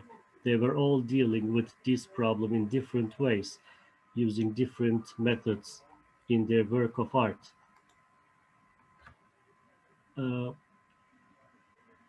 so when we look at westernization, secularism as a problem within the tradition of the novel, and try to read the novels, the works as national allegories dealing with these problems.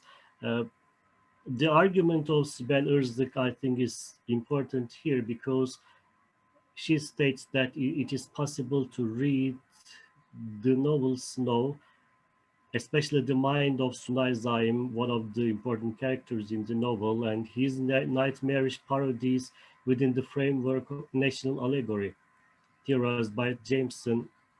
And according to this theory, in third world literature, the story of the self, the individual, always has to be an allegory of a social or national process.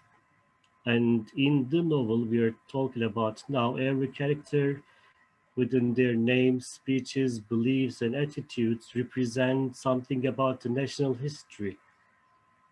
So they're not only representing their individual self, but something bigger within the history of the Turkish Republic. So I also believe that we can read the novel as a national allegory, no matter I believe there are really big problems in the theory of Frederick Jameson when he was talking about third world literature. And if we talk about the problem of representation, we can give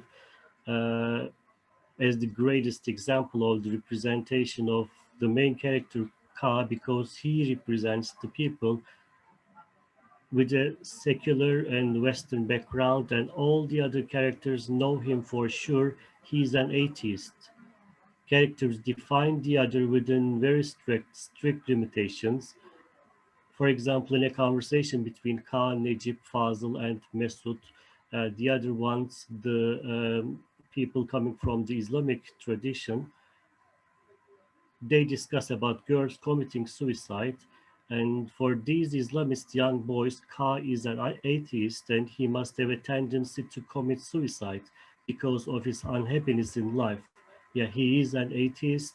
He must be unhappy in life, so he must have a tendency to commit suicide. And in this quotation, the very last sentence is significant here because one of these Islamist boys is asking the secular poet the question, do you suffer the same terrible pangs as the poor atheist in this story? And do you want to kill yourself?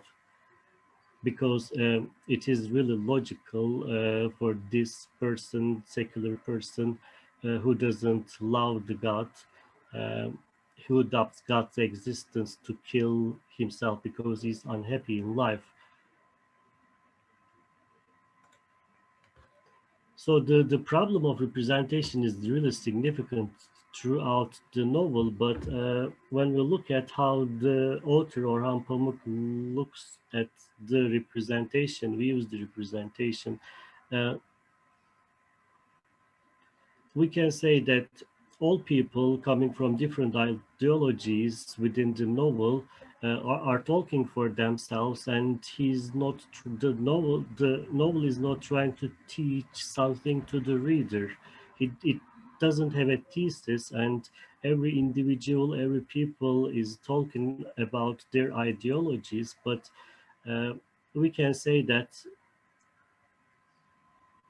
there are really different individual reasons in every political event and in every political discourse. And what the novel argues, I think, is this ideology.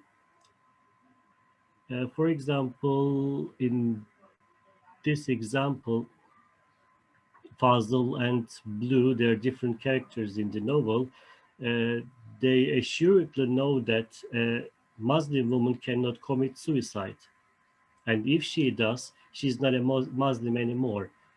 And also it's significant again that when Necip talks about Ka, he indicates that Ka cannot be an atheist because he is really a good person, which an atheist can never be.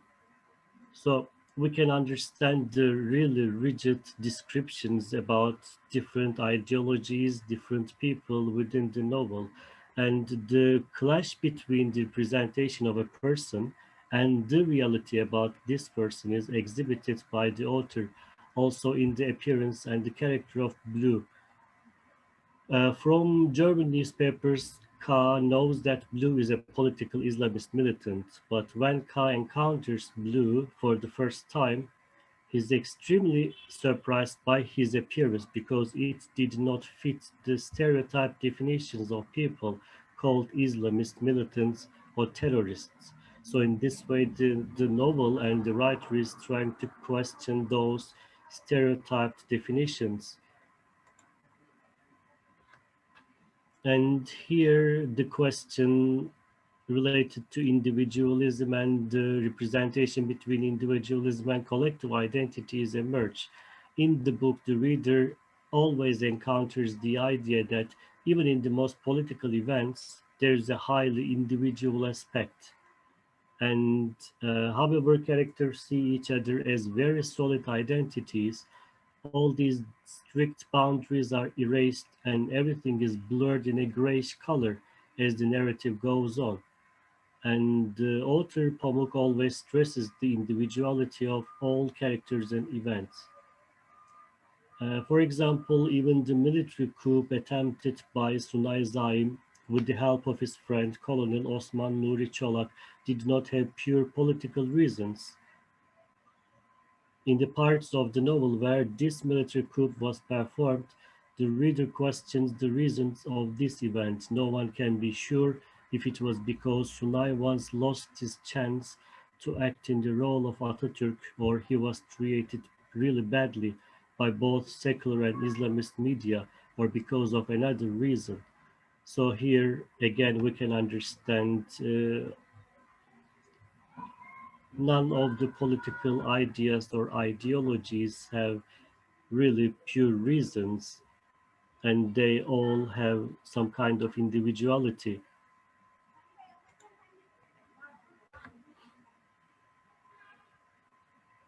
when she comments of the clash of individualism and the politics is snow, Sibelius points out that the book shows there are no safe boundaries saving the purity of one side, or there are no completely innocent victims in the book.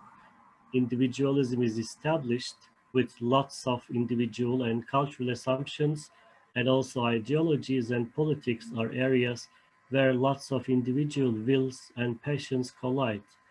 Thus, the main character Ka, who does not believe in the politics, finds himself in the position of a political representative when he tries to send Turgut Bey to the meeting in Yeni Asya Hotel, or to establish a negotiation between two opposing political ideologies represented by Sunay Zaim and Blue. So again, we can remember the situation of the intellectual who is forced, like the author or Orhan Pamuk, into the area of politics.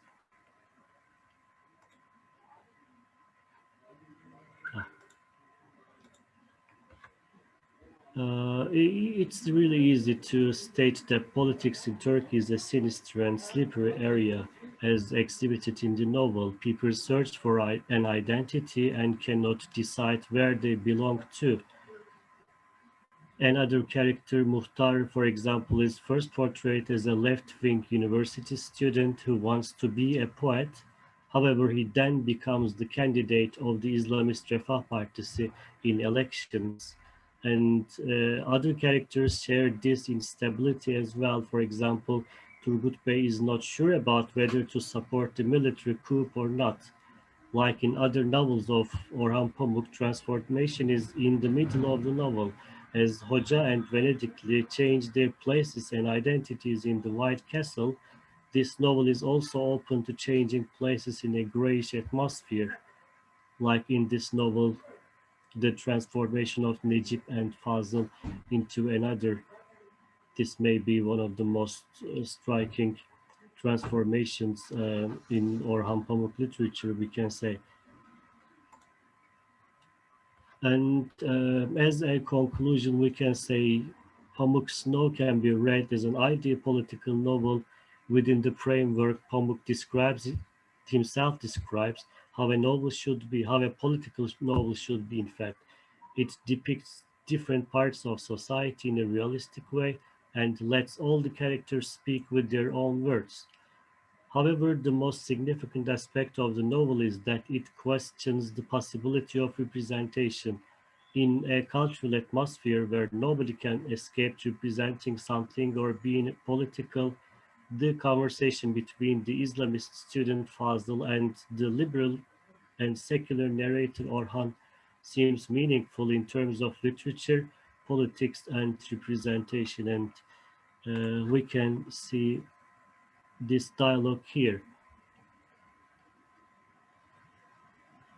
The narrator Orhan Pamuk is going to write about his experiences in Kars and talking to this Islamist student, and what this Islamist student tell him.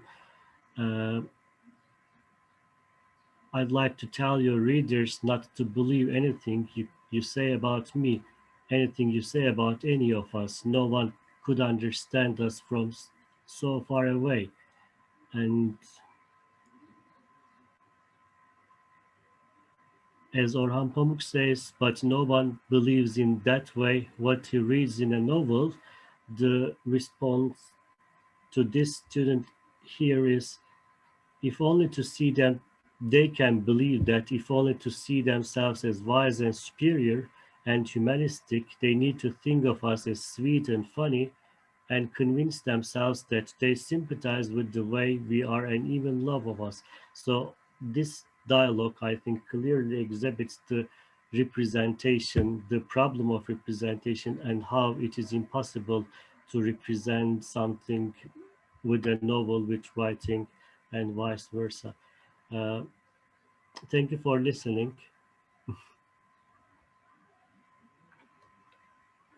Thank you, Hocam, for Thank the you, Hocam. presentation. And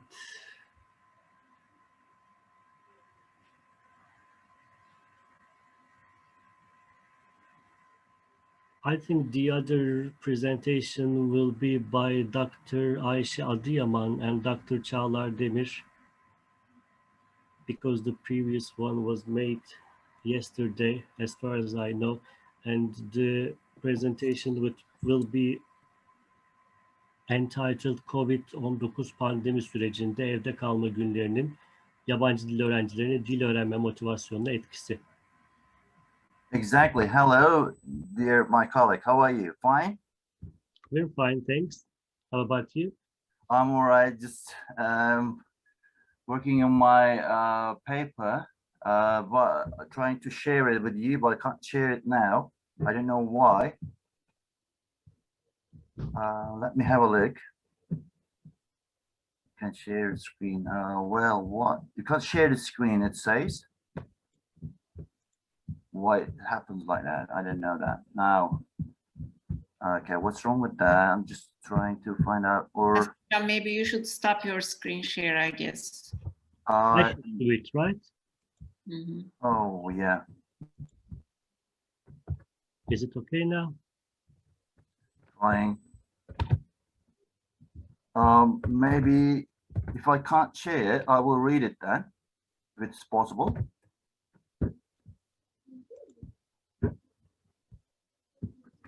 Yeah, but I don't know the reason of this problem. Okay, now, okay, just looking, yeah, okay. Yeah, I solved it. Yeah. All right. Yeah. Well, I was so excited to learn the students' opinion about their motivation in this pandemic process. So I wondered how this process affected their learning motivation, language learning motivation. And with my colleague, Dr. Ayşe Adıyaman, we prepared this research. We made this research and we found that, yes, I will come to the conclusion, but I just want to express beforehand, 45% of students are really satisfied with this pandemic process in terms of learning a language efficiently using online platforms. In the introduction part, as we know, world has been going through a breathtaking transforming process in terms of economy, health, and education due to COVID-19 pandemic process. Education system could easily adapt to new normal period for digital education had already developed online education. Teachers, students, academics in all over the world have had the chance to use the digital forms to pursue education online. As other countries, Turkish universities have been applying online education during pandemic process. Stakeholders in education have been affected in online education system differently. After COVID-19 pandemic forced schools and universities to close their doors, impacting an unprecedented number of learners worldwide, distance education became a precious tool for all the countries to continue educational activities. Yes, as you know, foreign language learning is a complex process, and there are many and multidimensional factors affecting this process. Learning environment, teachers, matters, personality traits of teachers, personality traits, individual differences among students, the length and the intensity of learning period. These are really important in terms of language, let's say, language performance, linguistic performance, and competence. Individual differences include cognitive, affective, and social characteristics, such as age, gender, personality, as I told you before. But we shouldn't forget that motivation is a leading role, has a leading role in terms of learning English or other languages, and anxiety, of course. But here we focus on motivation, as you just realize motivation is a strong drive which is related to what one feels about an action, and this driving force lets us create and solve and learn about subject. It's not a stable state of mind, but always fluctuates and changes dynamically in a constant interaction with learners' environment. When it comes to research questions, well, the aim of this study is to determine the effect of staying at home and distance education on foreign language learning on motivational under the light of language students' attitudes towards online language education at Barda University. Research questions we prepared, and we've asked these questions, we presented these questions to specialists in America, American professor, I don't remember his name now, but just asked for their opinions. And the first question is important. During lockdown, have you had a chance to study and practice English? Second question, have you used internet efficient to learn English? Third question, have you had a chance to take online English courses? Fourth question, overall, do you find using internet has been an effective way to study and practice English? And the last question, which I really focused on, has lockdown period affected your motivation of learning English, positive or negative? Design, we used case study, and yes, it's a good way to investigate the effect of stay-at-home days on the language learning motivation. The participants, the first and second grade of English language teaching departments at Barda University, 68 students. We reached 68 students, and they shared their opinions with us. Male students 30 and female students 38. Age groups, as you see, mostly 19-year-old ones. Most of the students are graduated from Anatolian High School. Data collection, and yes, here we presented research questions, and we use structured interview form, prepared in Google form by sharing a link to students. After getting the required permission, the interview form was sent to students. Data analysis, we use content analysis technique, and the interviews were analyzed with frequency and content analysis technique. The first question, the answers to the first question, most of the students answered yes, and they used 50% of students have said they have had the chance to study and practice English. And I think about 30% of the students among this group said they used online education. They have had chance to study and practice English every week, about 10 hours. Have you used internet efficiently to learn English? What websites or social media helped you learn English? The responses of the first category. Yes, I've used internet efficiently, and they use online dictionary mostly, Netflix online, and news sites, Google, Kaggle online, BBC Learn English, which I use, which I find it very useful, BBC Learn English, but 3 students, as you see, used it. And I've used internet efficient, okay, and the other ones answered. One student chose Tumblr, SlideShare, Duolingo, TED Talks, Paintballs, Cambridge English. Just one student, all of them. Just students stated that they have used more than one website and social media. Have you used internet efficiently to learn English?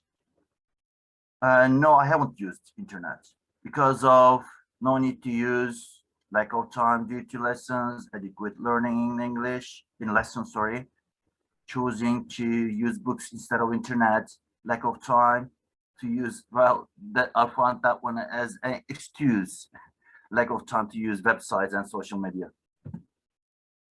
Have you had the chance to take online English courses? What are these language courses effective on? According to their answers, we categorized, and yeah, as we see in the table, these courses are effective on speaking, grammar, digital storytelling, and mostly they haven't used these online courses apart from from their main courses in their department because of the fee, mostly because of lack of opportunity, because mostly, as you see, they had said nothing about the reason. not preferred. They were unwilling. And not, as we see here, they focused on grammar. They focused on speaking and grammar in online education, in online courses. And mostly 47 students said no reason. The students' responses to fourth research question. Overall, do you find using internet has been an effective way to study and practice English? Yes, 50%, 45% of the students said yes to this question, because providing easy and fast access to many content, lots of free resources, finding foreign people and practicing with them, providing opportunity to watch videos, impossible to practice without internet, opportunity to work at any time, effective when used in a fun way, opportunity to find any kind of education, the most effective alternative in the pandemic process, and researching and learning everything you want. Has lockdown period, the last question, has lockdown period affected your motivation of learning English positively or negatively? Yeah, most of the students have found this process, lockdown period, very positive. We had positive feedback from the students, and they made use of this process very effectively. 50% of the students having a lot of time, because they just stated their opinions under these reasons: having a lot of time to do activities, having time to improve your English yourself, improving English as easier on your own. So autonomous learning. So they succeeded, I think, autonomous learning very well in this process, strikingly. And they're willing to learn English on their own, to learn another language. They're willing. And improving listening, they improve their listening skills by watching videos and movies. They've had opportunity to communicate with more foreign people. Yeah. And conclusion part, we can say stay-at-home period in pandemic process didn't demotivate the students. Well, to be honest, I expected pandemic process could demotivate students, but the feedback says something else that we got from students didn't demotivate them. Even though there were a lack of positive energy, face-to-face education brought, and psychological impacts of COVID-19 precautions on for language education students, it's noteworthy to state that students of foreign language education classes tended to study English more willingly in pandemic process. And the study shows that students of foreign language education classes are technology friendly and like using online platforms to practice English. 50% of students studied English every week during the stay-at-home days in pandemic process and spent 6 hours to study and practice English. They used online websites, online dictionary, Netflix, online news sites, podcasts, Snapchat, grammar, and they say that these kinds of platforms help them to learn language, foreign language, and that shows really they took advantage of technology, online education, autonomous learning, made use of online applications.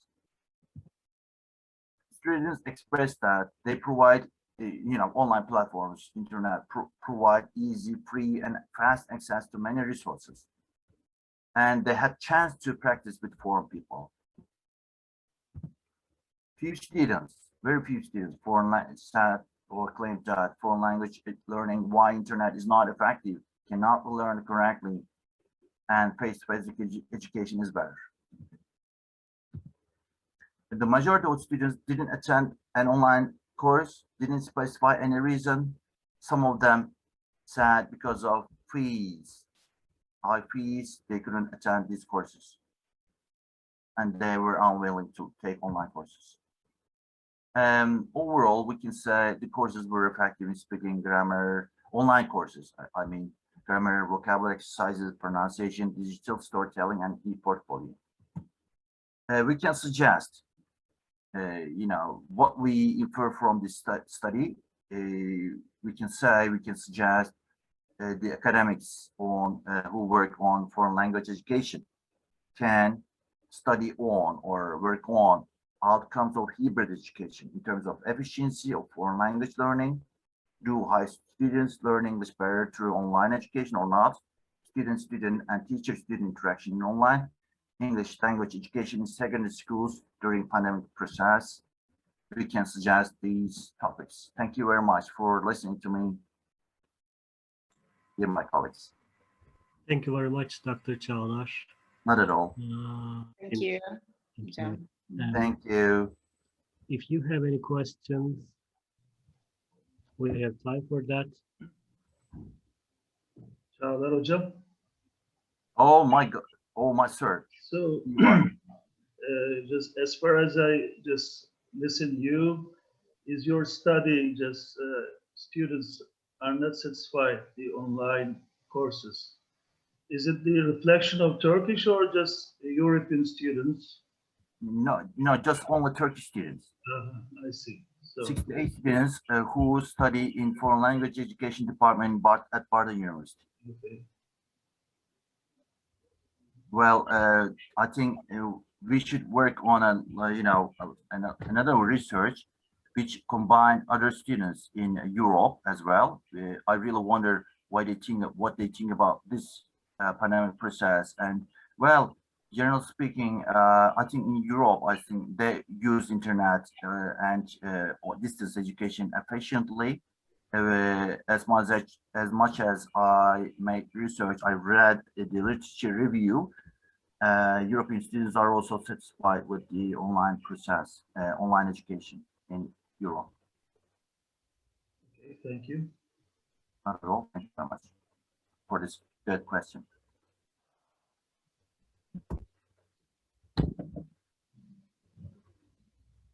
Okay, thank you very much again. And I think we can start the very last presentation by Sevdenur Küçükler, Dr. Sofya Sulaç, and Dr. Halil Küçükler. It will be entitled Language Exposure by Outside of Class Communication Activity in English Departments. So before Sevde's just introduction, I want to say something. Hi, hello. I'm joining this program from Moldova. So this study is one part of the master thesis. So outside of class communication, or in class or outside of class communication. So outside of class communication activities are connected with giving learners a positive impact on outdoor activities, positive impact on physical activities, increased emotional variability. This in turn influences learning mood and behavioral benefits, making learners more willing to learn foreign languages, which further guarantees progress. So this is a comparative study, and one side of Turkish, I mean Balıkesir University from English department, and also Moldovan side, Gagauzian, just Comrade University, English students. So Sevdenur just will introduce the results of the language exposure by outside of class communication. Okay, Sevda, just you can start. Okay, thank you. Hello for everyone. I am Sevdenur Küçükler, and my topic is language exposure by outside of class communication activity in English departments.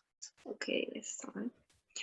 This research advocates that if scholars can embrace speaking in English during university education, this research was carried out to determine the exposure of students studying in universities to English, especially in learning a foreign language, and was conducted on the English exposure of students studying in Balıkesir University and Comrade University in Moldova. And the relevance of my study is that exposure of language to students who study foreign language in Comrade University of Gagavuzia and students who study in English department at Balıkesir University is discussed. In this study, the language exposure and comparison of the students in the environment and school environment, the exposure and comparison of the language in the textual language, language exposure and comparison in the multimedia environment, the language exposure and comparison in terms of software are ultimately dealt with by category.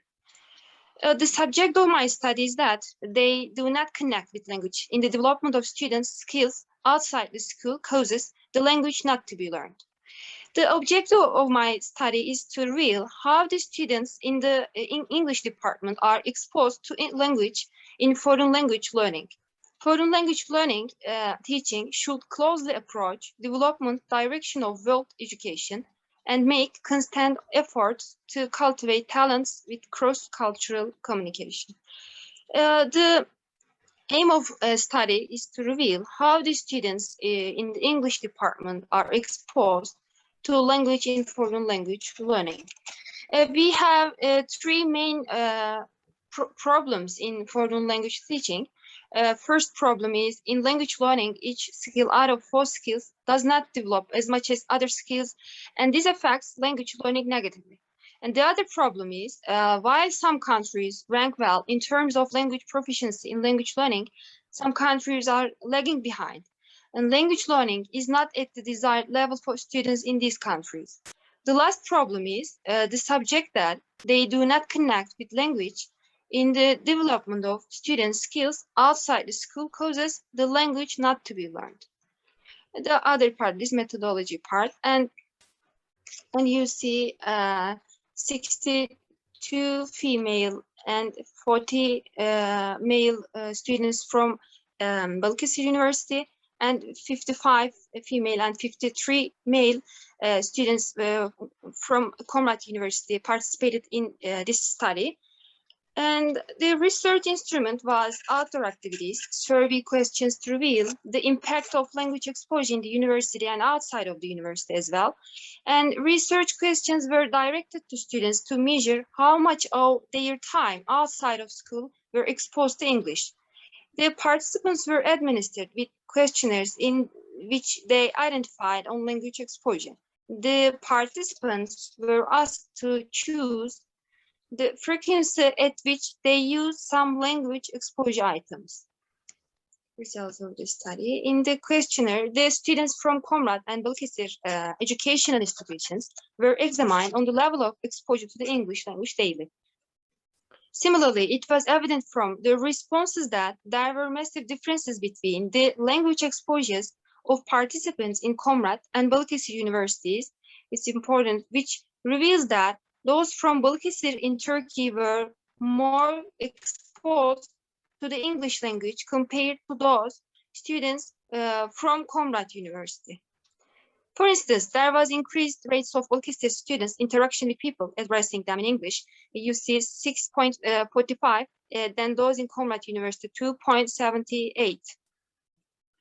Generally, from the table, it's evident that approximately 97% of students from Comrade and Balıkesir universities listen to music daily. However, the rate of listening to music was more in Moldova students than those in Turkey.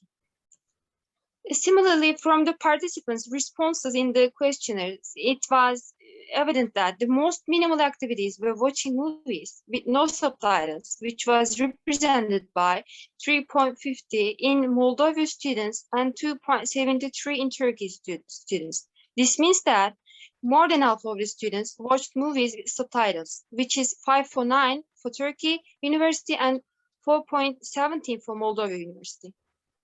In this case, students in Comrade University spend more hours reading online articles, not necessarily linked to coursework, compared to those in Balıkesir University.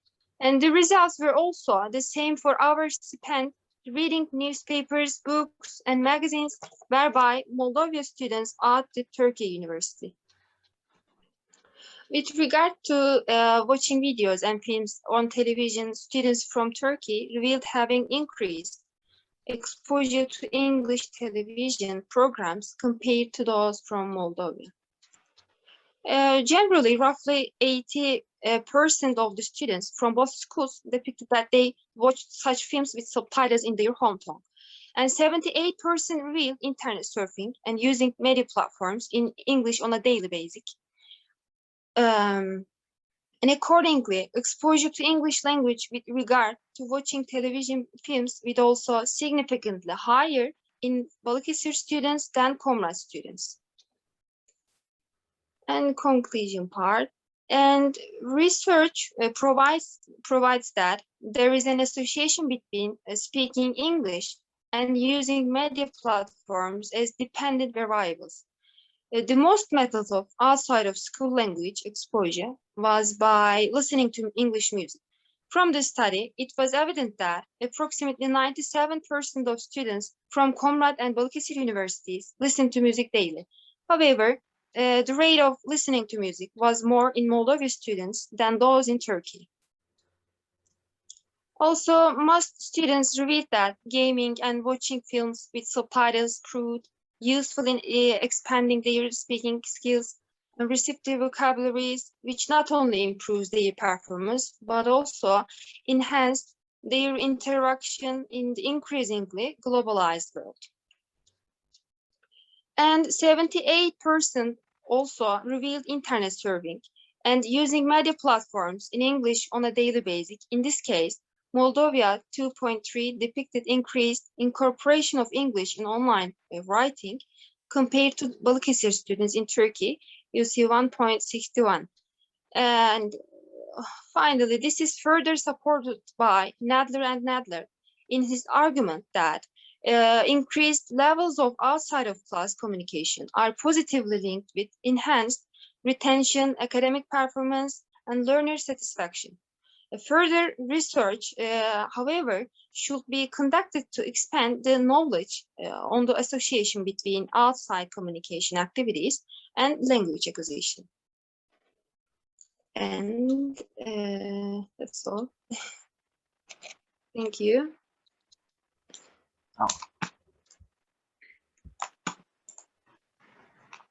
Thank you very much, Halil Küçükler and Sevdinur Küçükler, for your contribution.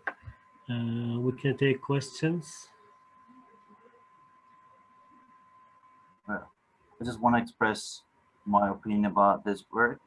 Good, well done, and it's gonna contribute to literature, and there are gonna be more suggestions or more, let's say, analysis on the actual songs and music on the language acquisition in Turkey. So the Ministry of Education in Turkey, in the language courses, the songs and music should be used more to make the language to have language competent learners, and that's going to contribute to literature in Turkey in terms of language acquisition.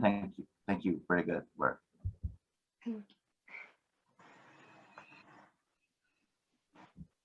Okay, then if we do not have any further questions, we can finish this session. Thank you all for the contributions. See you You're welcome. You're welcome, thanks. I hope you have a nice day. See you again. Have a nice day. Thank you very much. Thank you. Thank you. Bye-bye. Thank you very much. Bye-bye. See you.